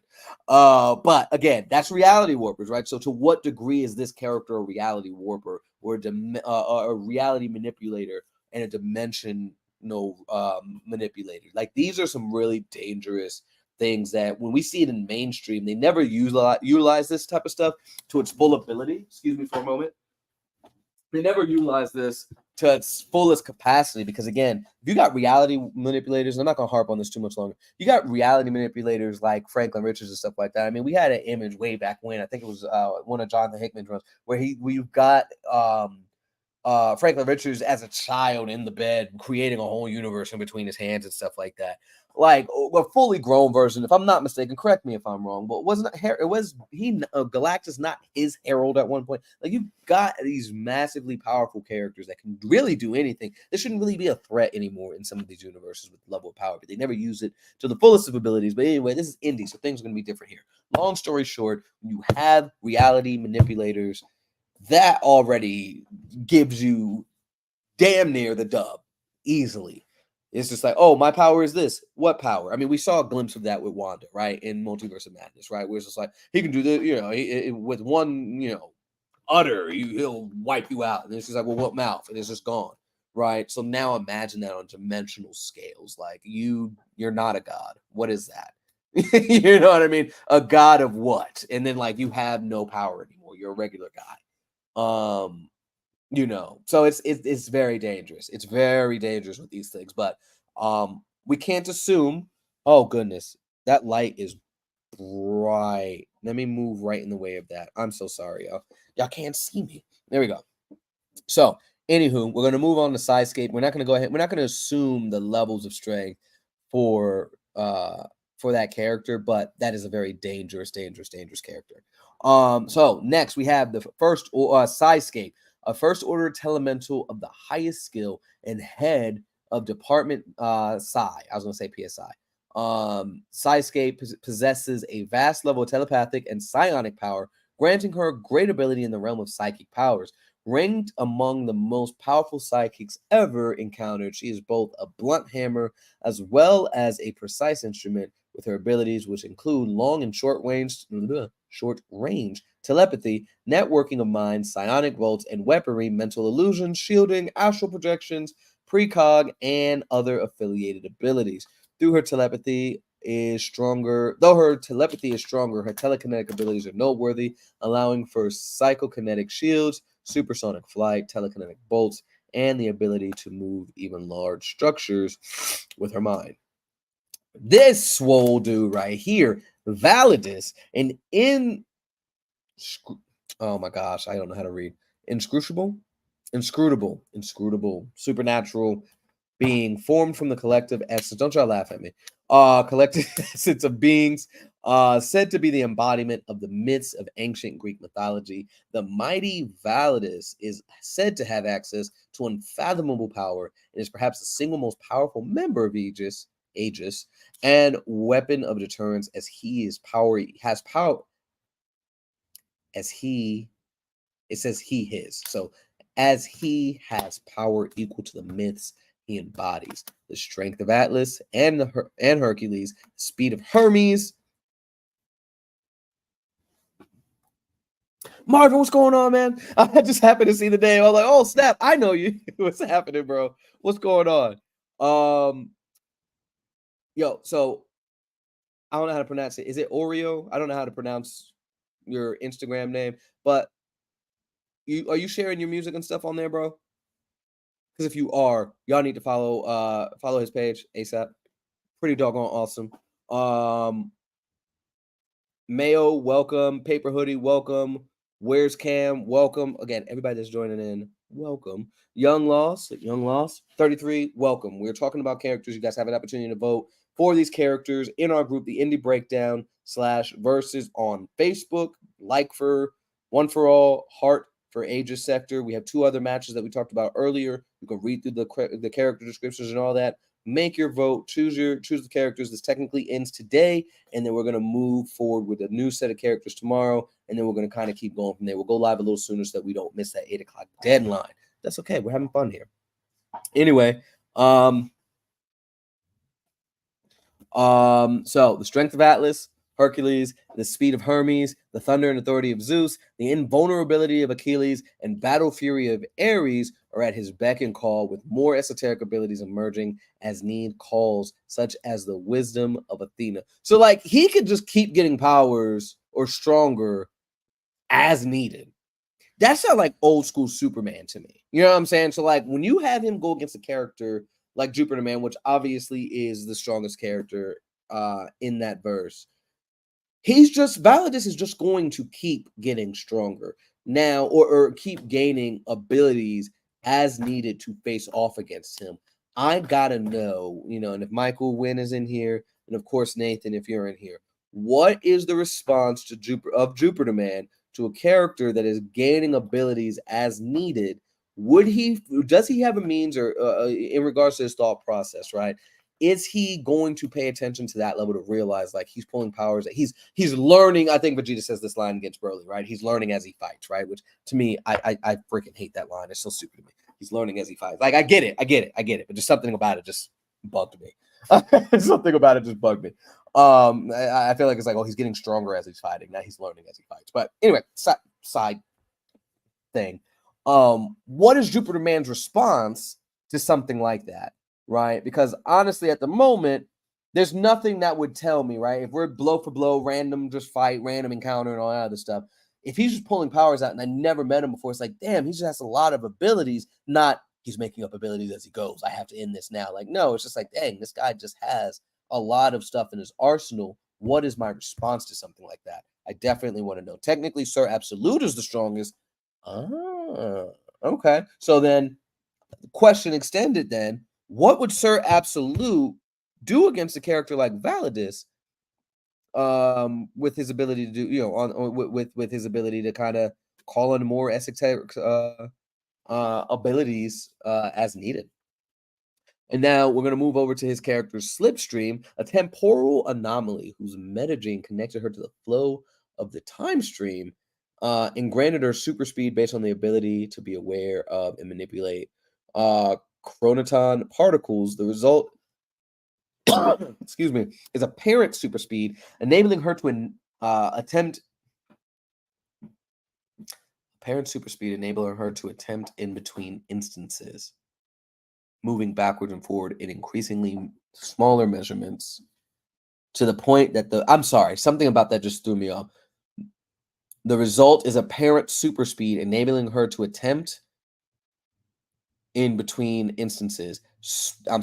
Moving backwards and forward in increasing smaller measurements, to the point that the world essentially can stand still for her. She can even temporarily dwell in these instances, essentially existing in a pause-like state as she plans her next move and blinks in and out of existence to the perception of others. That's dangerous. That's definitely dangerous. That reminds me of what the Flash can do now, where he's just like, what was it?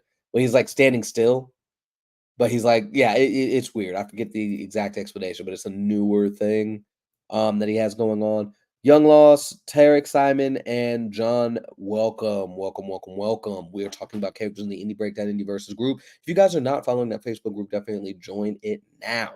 Get these votes in regards to these character matchups that's going on. We're doing 8v8s going between all of your favorite indie comic book creators. We may have a team in there. Definitely stay tuned to find out what teams jump in tomorrow. We have something very awesome coming up at the end of this 8v8 that we can't wait to share.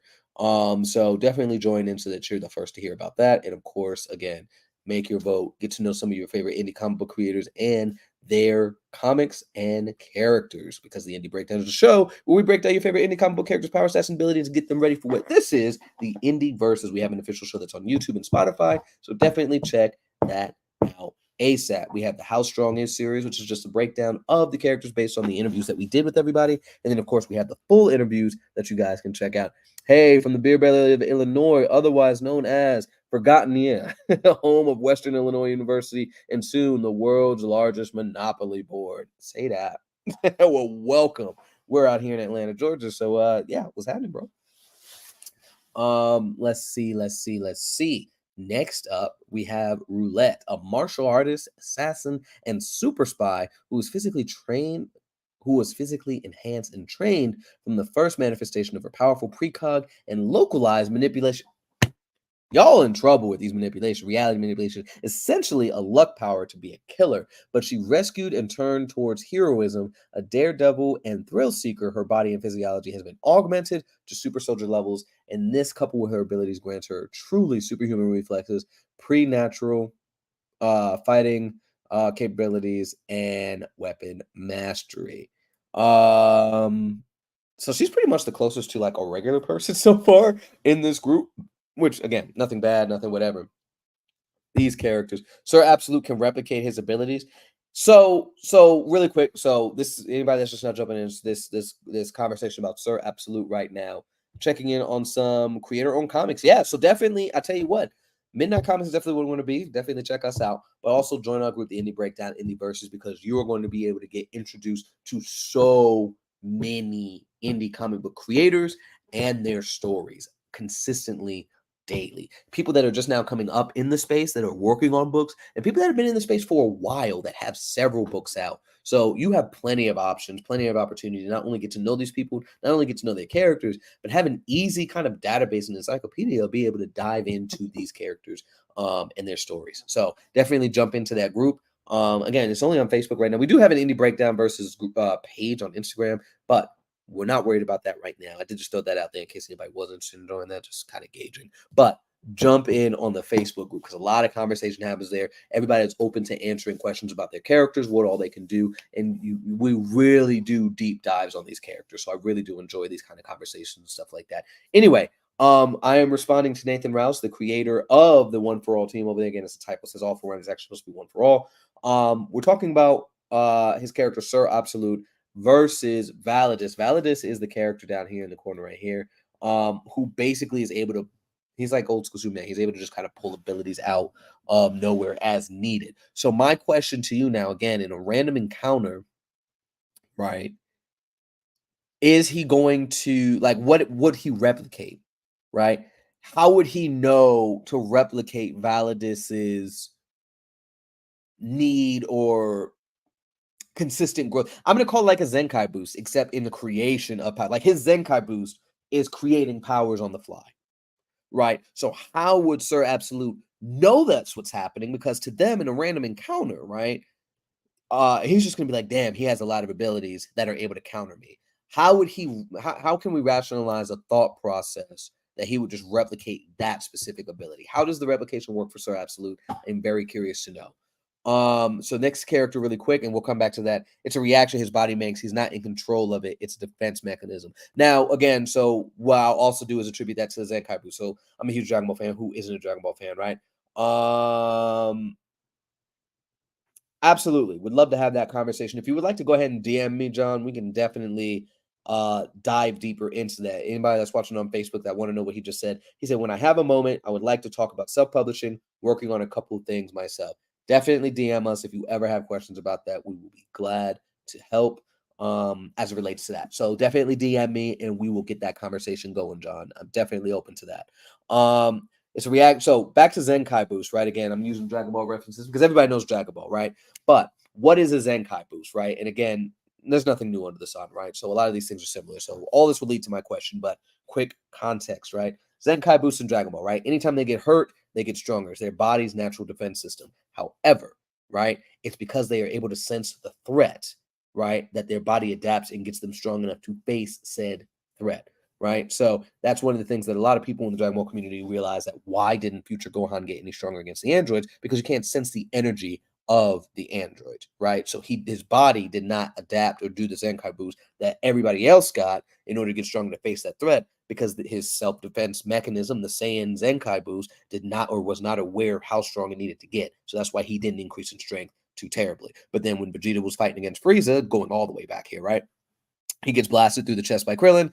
Dende heals him. Now he's strong enough to face against that form of Frieza before he finished that final transformation, right? But then it's like, oh crap, I'm still not strong enough to beat this version of Frieza because his body did not do that, right? So all of that to say, in regards to the reaction of his body, and it's not something he can control, I'm assuming his body would need to be aware of said threat and what is happening. So, with that assumption in mind, how is that going to work? Right? Because again, if I'm, if he's just getting stronger to damage you, right? That's not like how would your character know where it's just like he could have just been holding back, not oh I can stack my power now because I needed to, or so on and so forth. But so long-winded way of saying how would his body be aware of the fact that he is pulling new abilities out of his behind? How would his body react to that? I'm curious to know. Would it be like a Darwinistic adaptation or mental thing? Exactly what I was thinking, John. Awesome, thanks. Like a sixth sense, right? So yeah, I want to dive into that in a second. It's like a fight or flight. Etheric synthesis is the power. Recycling, repurposing, redistributing of all energy. If you add that to personal customization, it's basically power replication or hairs jumping up on your leg.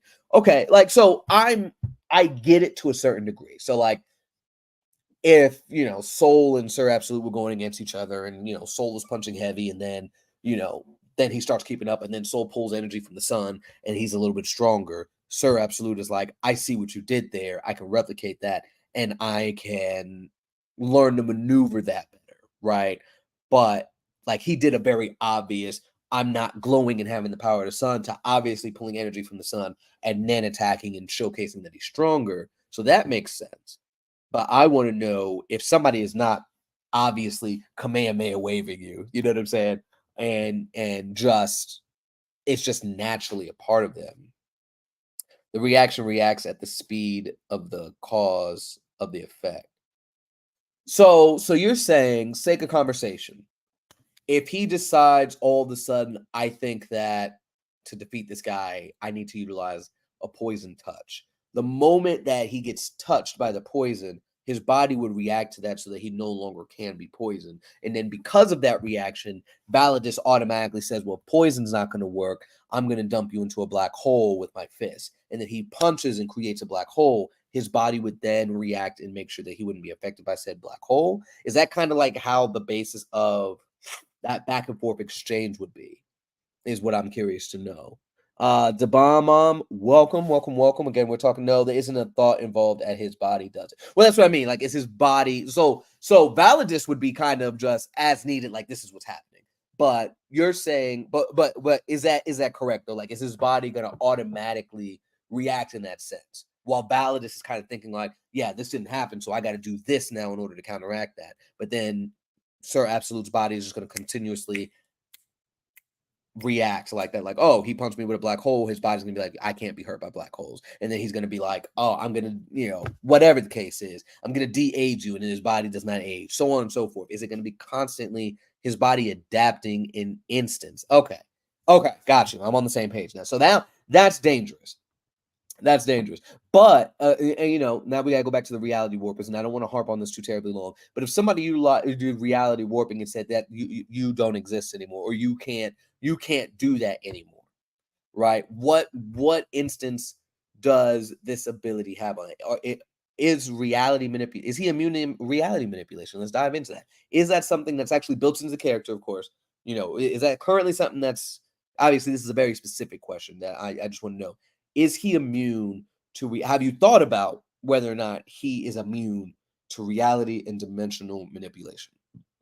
Like, obviously, things that are within time, space, and matter, right? Like, obviously, all the stuff that we are aware of, right? Obviously, he's not getting destroyed by supernovas, poison, that type of thing. But if somebody is literally able to rewrite reality, as long as the concept space exists, he exists. The concept of space exists, he exists. But I'm saying, like, if they decide to say, you know what, again, the reality warper, he sees Validus over there struggling. Again, everybody's here, everybody's 8v8. I have a character that does something similar. He can take the same power of his enemy only if he is hit by that power. His power works by absorbing the kinetic energy. Right, but a reality warper, what, you know what I'm saying? Like, what kinetic energy is that letting off? Right. Again, if I'm going to use anybody in mainstream media right now, we see Wanda like literally removing mouths from people. What if she says you ain't got no power, like the No More Mutant situation? what is that ability's response? Like, can it respond to something that is completely rewriting history? Can his body can his natural reaction prevent, what is the wording I'm looking for?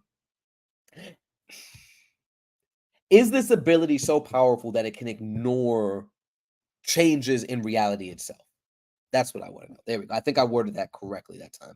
Is that ability so powerful that it ignores any rewriting of reality? Very, again, very nuanced question, right? I don't think there's anybody in the verse that we know of so far in your verse that's doing that. Correct me if I'm wrong, but in regards to this matchup, there's nobody that we saw that's rewriting or reality, if you would. So I'm definitely curious to know if there's anything like that. As long as energy is used, yes. Hmm. Now, I guess this is more of a question of for Michael Wynn, but it's just like, is there energy that would be used? Like, would we consider Wanda saying no more mutants an energy projection? You know what I mean? Like, is that how that works? Or even like Thanos snapping, right? And removing everybody. Maybe that's not even a good idea. Like, even just with the reality stone and stuff like that, would we consider and maybe, right? But would we consider those constructs energy in the same sense of like an energy projection or anything of that nature? I am curious to know. Durandal, man, we stayed on that for a while. We stayed on that for a while. Sorry. So Durandal, a warrior from an ancient civilization that may have been the source behind the legends of Mu, Lemuria, or Atlantis. Durandal was bonded with the shard of cosmic Franklin Richards, son of Reed and Sue. Exactly, absolutely. So Franklin Richards pulled some mess. It's an electrical current to fire the synapses for you to make that decision. So yes, technically. Okay, like that's hmm. That's man, that's a broken character, bro. That's a broken character. Durandal was so yeah, that's well, if that's the case, then honestly that means one for all wins because there's literally like it could just be Sir Absolute versus all of them. Um like yeah, that's it. Like that's literally it because if every single move, and we're still gonna read the rest of the characters, but if every single move can be if energy is involved in any sense, if brainwaves are involved, he's able to counter, then yeah, then no, then then that team wins. There's no that character's too broken. Like that's it. That's game over. But Durandal was bonded with the shard of a cosmic energy source known as the Shard of Creation and was charged with defense of this reality as a sword of creation. The shard grants tremendous cosmic energy control, empowering her with a variety of effects, such as force fields, healing energy, and healing energy constructs, shields, energy manipulation, minor telepathy, faster than light speed travel, superhuman strength and abilities on landscape shaking levels. Her skill as a fighter is formidable, and she is capable of forming various melee weaponry, such as swords and spears, from the cosmic energies at her disposal, which are themselves capable, of great destructive power when wielded by her. This guy here, Super Giant. King Elo, welcome. Duck Chops, welcome. Welcome, everybody in here. We're currently still talking about Michael Wynn's Aegis Sector versus Nathan Rouse's One for All team. And honestly, after this discussion that we just had, it seems like Sir Absolute from the One for All team could solo all of your favorite verses because he can adapt to a level complete unfathomable levels. So Supergiant, the Titanic Supergiant, is a former metahuman criminal whose abilities of size, strength, growth became linked to the essence of the largest supergiant red stars known to exist, granting him a superhuman physiology, astronomical levels of growth, physical durability, and size, strength towards gargantuan scales. He's got control over his own personal gravity well, which adds the ability to exude, adding pressure against opponents. Excuse me, further enhance his strength or blunt attempts to harm him. Wait, added pressure against opponents. Further, I'm assuming I'm supposed to say further enhancing his strength or blunt attempts to harm. Typos, right? This is fun. Hey guys. Okay, hey, what's going on, Michael? So you heard everything just now. I want to know your thoughts on Sir Absolute and his reactions to reality manipulation, dimensional manipulation. I need to hear your thoughts. I want to know. I want to know. Sorry, I did that in a hurry. No, no, no, no. You're perfectly fine. You're perfectly fine. I want to know your thoughts on this. Is there any possible way that he can bypass this? That's like honestly, I'm gonna scroll up from Supergiant really quick. I'm gonna come back down. But like honestly, at the moment, Validus was, I thought, going to be the guy that was going to take on these characters. But Grimoire, it sounds like your best hope to take on a character like Sir Absolute. So I'm curious to know your thoughts on this character's abilities to kind of react and kind of ignore abilities as long as any energy is present in the creation or execution of said abilities. I am curious to hear your thoughts on that as we go back to reading the powers and abilities of Supergiant. So, while he's in those altered physiology and internal energies protect him from psychic manipulation and render attempts to alter his mind extraordinarily difficult. Furthermore, he can discharge his stellar energies through his eyes for powerful distant assaults with wide scope. So, at the end of the day, right, honestly, a majority of Michael's characters of the Aegis sector could defeat the one for all characters. Absolutely, right? Of course, when we're doing versus matches, and I got to continue to preface this, right? Because the wide consensus is when you do versus matches, we're usually talking about matches that end in death, and that's not the case. If you can get knocked out, you can get captured, incapacitated in any form. You don't have to simply be killed. So, with that being said, going back to this versus match, I wholeheartedly believe that the Aegis sector can defeat this group. But the biggest question, the biggest point of contention at the moment is excuse me for a second, it's getting dark. I need to close these windows. The biggest point of contention here is, can they get past Sir Absolute? And I gotta know if you guys are still in here, Michael and Nathan, I gotta know what are the responses, right? I want to know what is the response of Grimoire seeing this. And of course, since Sir Absolute isn't necessarily um thinking about the reaction and it's just sort of happening, I gotta know, mostly from you, Michael, I gotta know, what is Grimoire's reaction to something like this, right? Are they gonna be like, full retreat, we lost, game over, guys, we tried? What is his response? What is gonna happen? Until we get that response, unfortunately for the Aegis sector, I would have to go ahead and turn around and give this to the one for all team, because there's no conceivable way in my eyes. But again, I don't know the characters as well as the creators. I don't know how anybody is getting past somebody that can literally adapt and react subconsciously to any and every known attack. Jupiter can also take everyone to the spirit world or expand the length of the thought, which valid. However, we know Validus, based on kind of that description, would be able to kind of counter that because he would gain abilities as needed, right? So he would probably be adapt to that, which would probably throw Jupiter Man, or at least distract him enough to focus on fighting Validus now instead of utilizing that ability.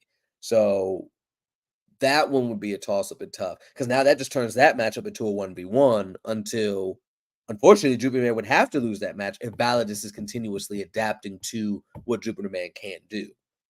Right? So the only kink in this plan for Aegis sector is really Sir Absolute.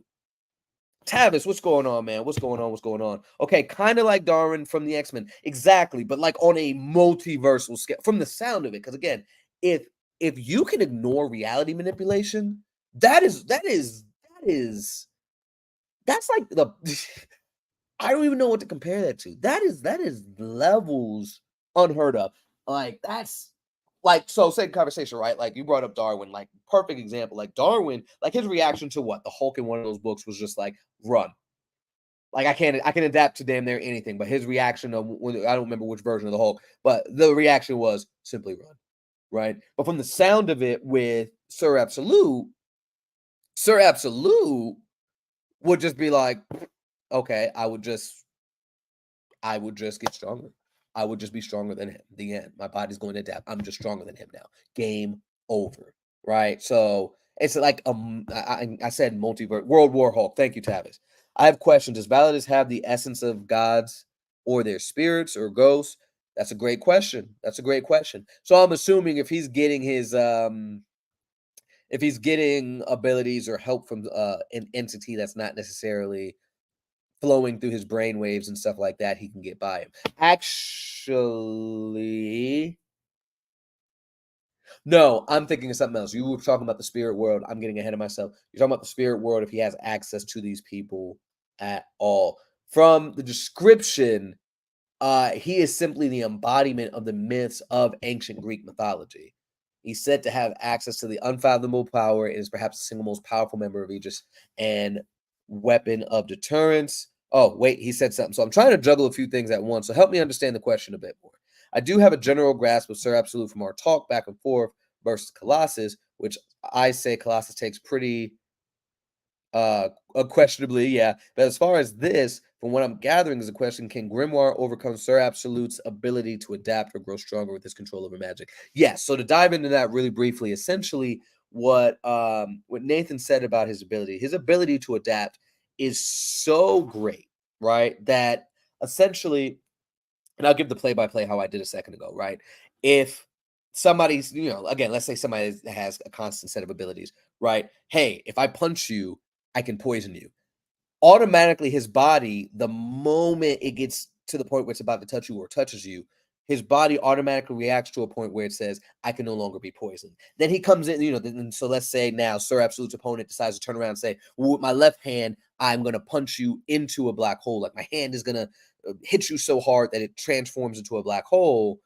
But as it gets to him, right, that power of that black hole is now like, no, I can no longer be harmed or moved by black holes. Like instantaneously, his body is adapted and grows to that kind of extent, right? And so when we talked about reality manipulation, our question was, is that power so potent? Talking about Sir Absolute, is that reactive power and adaptability so potent that it would ignore reality manipulation and dimensional manipulation? And the question was, as long as there is any energy involved, yes. So even if the thought, the brain waves, the energy that it takes for you to think about utilizing this move, if that is felt or utilized, that means that his body would adapt and he would be able to ignore reality manipulation. So my question is, does it take energy?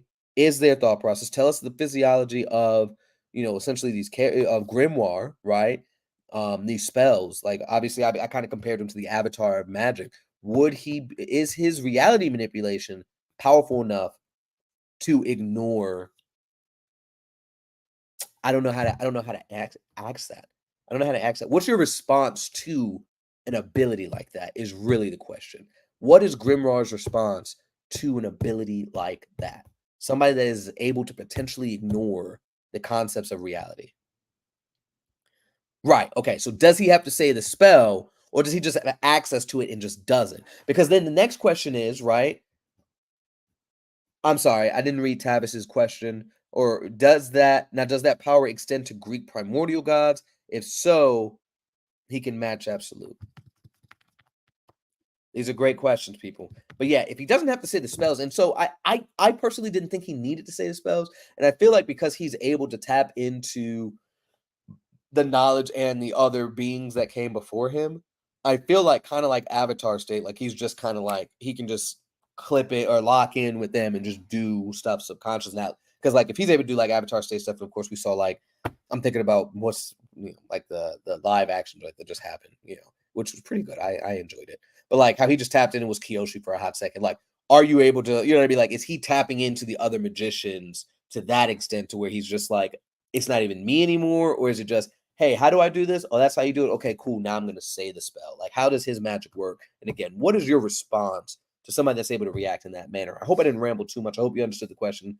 John said it would have to be a character like Taskmaster to be able to blindly let his skills take over so his attacks are not read by this guy's power. No, but see, that's the thing, right?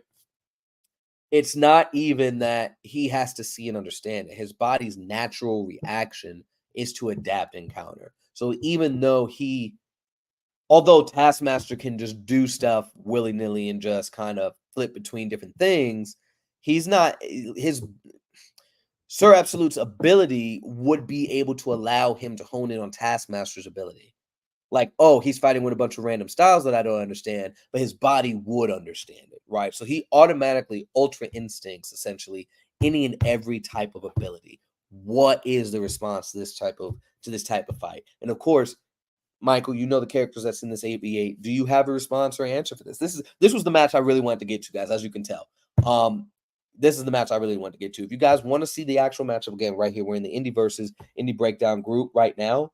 That's it right there. If you guys need help, with that, there's the name of it. That's what it looks like. Join the group, place your votes, join the conversation, get to know your favorite indie comic book creators, their creations, their stories, and of course, follow us. Definitely check out the YouTube page where we interviewed not every last one, but we have 20 interviews up right now where we've interviewed various publishers, creators, learn more about the characters, did breakdowns of the characters, all that other good stuff. Everything you need to know about your favorite indie comic book characters, power stats, and abilities, we did that. Check out the short version, check out the interview with the creators, and then check out the versus match. We had everybody on talking trash. We've done 2 of those, technically 3 videos, but we split one of them into 2 different nights, and then the last one just passed a couple weeks ago. Awesome conversations and all that other good stuff. Everybody that's jumping in, welcome. We are having a really good conversation right now. We're having a really good conversation right now about these 2 teams right now. She doesn't have to say spells, so she is. Yeah, that's pretty dangerous. But I mean, even if she doesn't have to do the spells by definition, and basically throughout the course of the conversation that we had just now, the fact that she's been thinking about utilizing the spells would still prevent it from being effective from a character like Sir Absolute. Am I correct in assuming that? Because if not, then that changes things a little bit. I think I understand what you're saying, but I think my answer would be that magic does not necessarily have to target an individual directly in order to achieve a certain effect. So what if, for example, Grimoire sealed the entire area around Sir Absolute in an infinite maze or mirror dimension which continuously folds time and space back on itself, preventing someone from finding their way out or teleporting out? The issue with the character like Dr. Fate, Dr. Strange, and the Doctor from there we go. That's what he said right there. So, I forgot that I could do that. I could have just been posting this so you guys could see all of that the whole time. Oh, that hurt. Well, that's a great question. Nathan, Sir Absolute, is he able to get out of something like that? Actually, I think he is. Actually, no. I don't see anything for that. No, yes, I do. His etheric senses allows him to manipulate the very fabric of reality, recycling, redistributing, replacing, or manifesting energy with the mere thought, shaping the world to his will. So he's able to come out of that.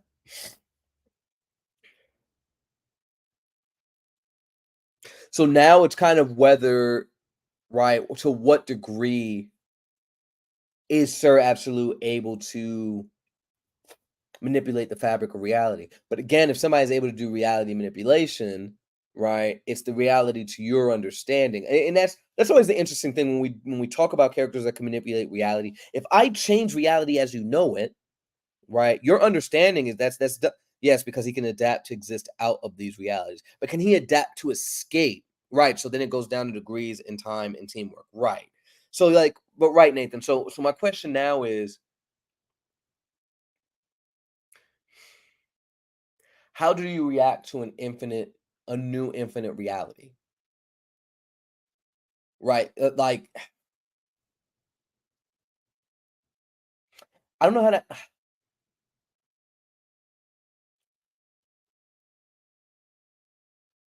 What did the guy that makes Fallout say his name? Todd Howard. It just works. It just works. When talking about Fallout 76. I think his name's Todd. Todd Howard? Hold on. I'm about to look it up on my other computer here.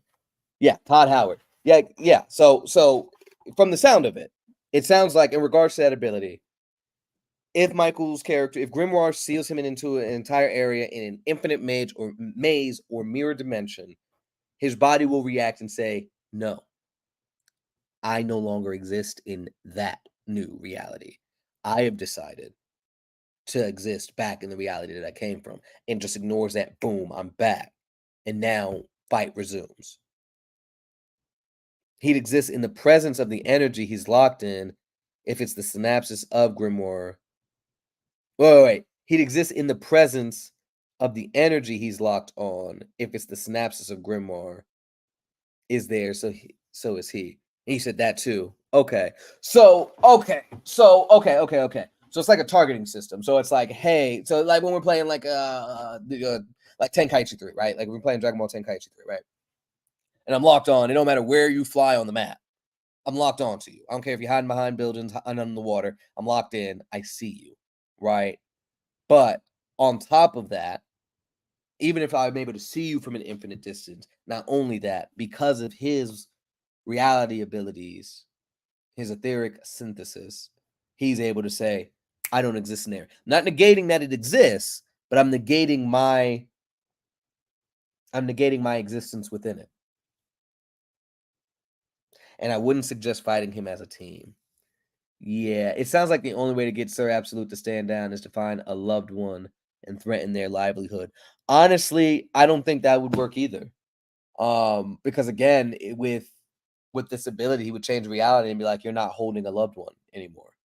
You know what I'm saying? Like that wouldn't, you're holding me now. You know what I mean? Like now what? What are you gonna do now? You know what I mean? Like it's yeah, that's with the character that is on that scale, he, that's broken character. I think I said it earlier. That's broken character. That's like a One Punch Man in his universe, which is like he's just broken. He's just broken. There's nothing. What if Grimoire can multiply his energy signature infinitely to have him guessing which one is the real one? Again, based on the description, though, and again, correct me at any point, Nathan, because at the end of the day, this is your character. Correct me at any point. But based on this description, hold on. Based on this description and how this is being described right now, there is. Hold on. I'm grabbing my charger. I'm so sorry. There we go. I'm back. I was grabbing my charger. Based on the description, no, that wouldn't work either. In my personal opinion, again, just correct me if I'm wrong, Nathan, but even if Grimoire multiplied his energy infinitely, he would say, no, I only see the real one, right? Because again, going back to what he said a couple comments ago, and I'll post it up here for everybody to see as well, he'd exist in the presence of the energy he's locked on if it's the synapses of Grimoire, right? So again, if he multiplies himself, he could say again with kind of that, this was the question Tavis put just a second ago, everybody that's watching on Instagram and all that other stuff.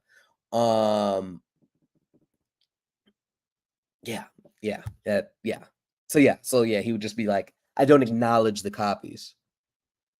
You know what I mean? Like that's done. It's done. So yeah, I'd be understanding. I'd be paying attention to y'all's characters, bro. I understand. I understand what y'all saying.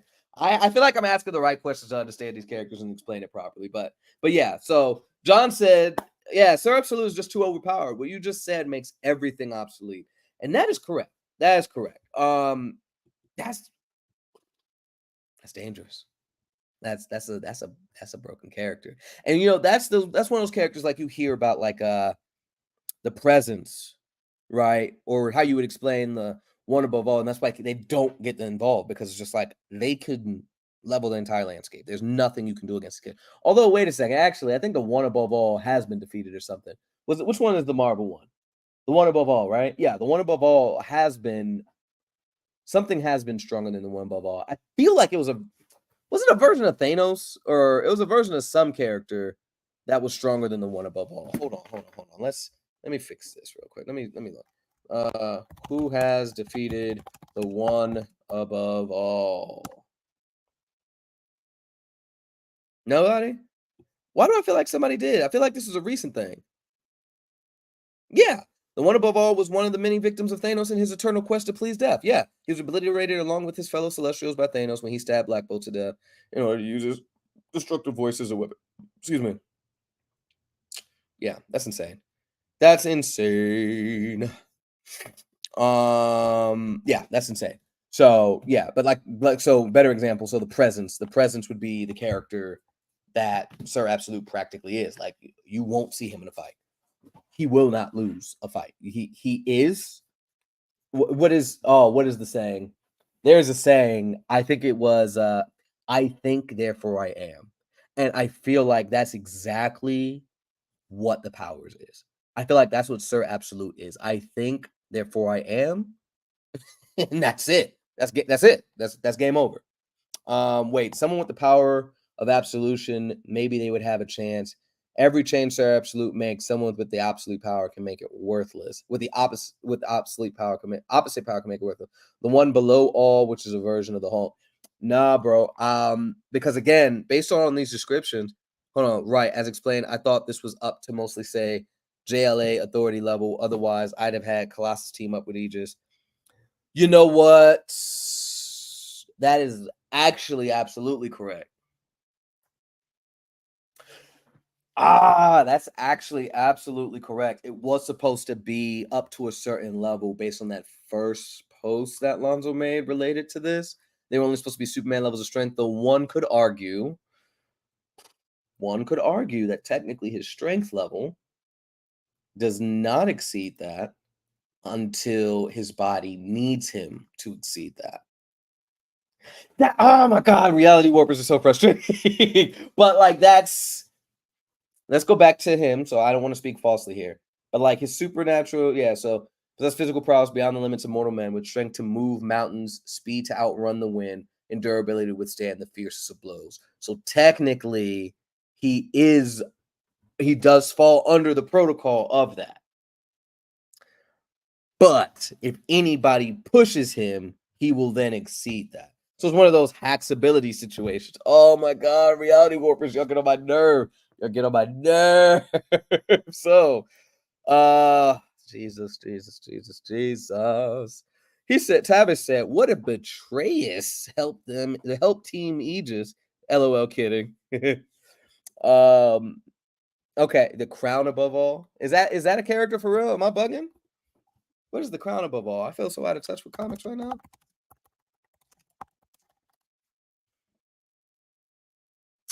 I don't know where the hell that came from. I was messing with the kids earlier. Anybody in here familiar with Shawty Lo? It was they was sitting there looking at me like, what? Yeah, I look like old man to these poor kids. Jesus. The crown above all things. Oh, okay, Enigma. Okay. I don't know. It's so crazy, man. So it again comes back to tactics and time. I agree. Wouldn't obsolete the opposite of absolute? Absolute. Yeah, but again, so like the thing is, from my understanding, John, as it relates to this character, like there's no winning. Like we'll nip it in the bud now, right? There's no winning, right? Because what's going to happen? What is going to happen is his natural bodily function is going to say, I don't acknowledge that. That's it. His body literally is, I think, therefore I am. I don't acknowledge the infinite copies of Grimoire. I don't acknowledge that your power is X, Y, and Z. His character just goes past it. Obsolete Studios, what's going on? What's going on? So we're talking about Sir Absolute versus we're talking about Nathan Rouse versus Michael Wynn right now. We're talking about One for All versus Aegis Sector. We got Michael Wynn on the Facebook. We've got Nathan over here on Facebook. We got Tavis on the Facebook. We've got all this going on right now. Tavis, I am curious. You're still in here, man. I want to talk about Power Scaler for like just a brief moment, man. Are these like we've listed the powers, right? We've listed the powers. Where would you place them? We've talked about it. But yeah, that's what we were talking about. But yeah, John, he's done. It's game over. it's game over, John. So there's no battle in that. But at the end of the day, ladies and gentlemen, it is not up to me. It is up to you. It is up to you. He said, "Thank you. We get it. Hey, hey, I'm I'm making sure everybody get it. I'm making sure everybody get it." So it's up to you guys to determine who would win this Indy versus matchup. Technically, we were supposed to end at 8, but here we are at 9:12, and I'm still live talking about these characters. So we have 3 matchups that's going on right now, right? Join the group, get your vote on. You could do a like for One for All. Again, it's a little bit of a typo here, but you can do a like for One for All. That's Sir Absolute, Jupiter Man, all of them. And then we've got Aegis Sector, Michael Wynn. So Nathan Rouse, creator of Idolverse, Jupiter Man, all that other stuff, which I think is still going on at Indiegogo right now. So y'all definitely check that out. And I'm looking at my phone as if I'm not live on my computer. So yeah, definitely do that. And then we have Michael Wynn's Aegis Sector. He's working on an animation right now, so definitely check that out. Tavis, catch you later, brother. Catch you later. Catch you later. Thank you for jumping in. So definitely drop a heart for Aegis Sector as well. Then we have scrolling down, and this is the group up here, Indieverses/Breakdown. So definitely join in there. I appreciate you, Lloyd and Mr. Wynn, for this awesome time. Absolutely. Thank you guys for jumping in, dropping in some more information about your characters and listening. Yeah, this has been awesome. The next matchup that we had, or the previous matchup that we had that's still going, drop your vote. Oh, I forgot to see who was winning. I'm sorry. Hold on. Who's winning right now? Right now, Aegis Sector is winning by 2. So again, it's not up to me, but that's who's winning at the moment. So they're only 2 away. That can sway. By tomorrow, the next matches will be up and the winners will be announced from this one. So, 12 o'clock. That's it. Technically at 8 o'clock it was it. At the end of this live, that's I'll give it until 10 o'clock, but then that'll be it. Next up, we had the Elementals by Imminent Comics, and we had the Paladins by Icarus Metro. That's Prince Jackson and Calvin Chambers, respectively. Currently, the Elementals by 2. That's who's in the lead right now. And then, last but not least, we had Chess by Page One Comics and Page Alfred, and the last line by Constant Hustle Comics and Lawrence King. Currently in the lead right now. This one is the last line by 3. So you guys have the opportunity and have until 10 o'clock to make a determination on who would win an Indy versus matchup. Thank you much. Nathan said, thank you for the shout out. Much appreciated. This was fun. Thank you guys. Thank y'all. We want to do this on a more consistent basis. So these weekly matches, we'll have some conversations and stuff like this. And we'll probably get to the point where we'll actually bring you guys on and kind of continue this conversation like such. So if this is something that you guys want to continue to see, please let us know, message us, or just drop a comment or whatever like that under this or any of the posts and stuff like that. Like, we want to see more of these lives and stuff. That'd be awesome. That'd be awesome. So, again, if you guys enjoyed this, please join the group. Continue to stay active. Follow us on all social media. We're Midnight X Comics everywhere except for Facebook and YouTube, where it's just Midnight Comics. And don't forget to join the Indie Breakdown /Verses. And you can see all of our previous interviews and breakdowns of characters, including our own characters, on our YouTube. Or again, you can just visit midnightcomics.org to check that out. Last bit of housekeeping things before we close up. Gotta get some food. I'll message you about self-publishing tomorrow. John, thank you for coming in. I can't wait to have that discussion with you. Definitely message us so we can kind of just carve out some time and talk about that. Thank you so much. Everybody that's listening still, some last-minute updates and housekeeping stuff. The Kickstarter rewards for the Unbeloved have hit people's doors, so I want to know if you guys got it. I know that you guys got it. I want to know what you think of our manga, The Unbeloved. I know that people that got the volume, however, are still waiting on theirs. There's 3 volumes that still need to go out. However, the people that got these wonderful stories here, y'all please enjoy. Those should be out. I know the 3 of you guys that got the volume, which is this beautiful thing here. Of course, yours is going to be bound. Mine's is not. Oh, there we go. This wonderful, wonderful manga should be hitting your doors soon as well, within the next week or so. So be on the lookout for that. So all Unbeloved orders should be out by next week. Very excited about that. So that Kickstarter and everything that entails is done. So what the heck is next? Okay. So what's next? Next up is actually going to be Soul. So if you guys haven't caught up on Soul or don't know what that is, Soul is about a gentleman by the name of Soul Jackson. He's got two Egyptian deities inside of him. He's our flagship character, and he's on a journey, a self-discovery journey to figure out who he is, what the powers he has. But in the meantime, you have characters like Anubis, the embodiment of chaos, Isfet, and other Egyptian deities after him, trying to figure out how he has the powers of Amon Ra. That was a terrible explanation. That's not the explanation I usually do. I just had a whole brain fart in the middle of explanation. I think dropping what I just dropped actually threw me off. But anyway, Soul is an awesome character. Check him out. Flagship character. We have a breakdown and stuff of him as well.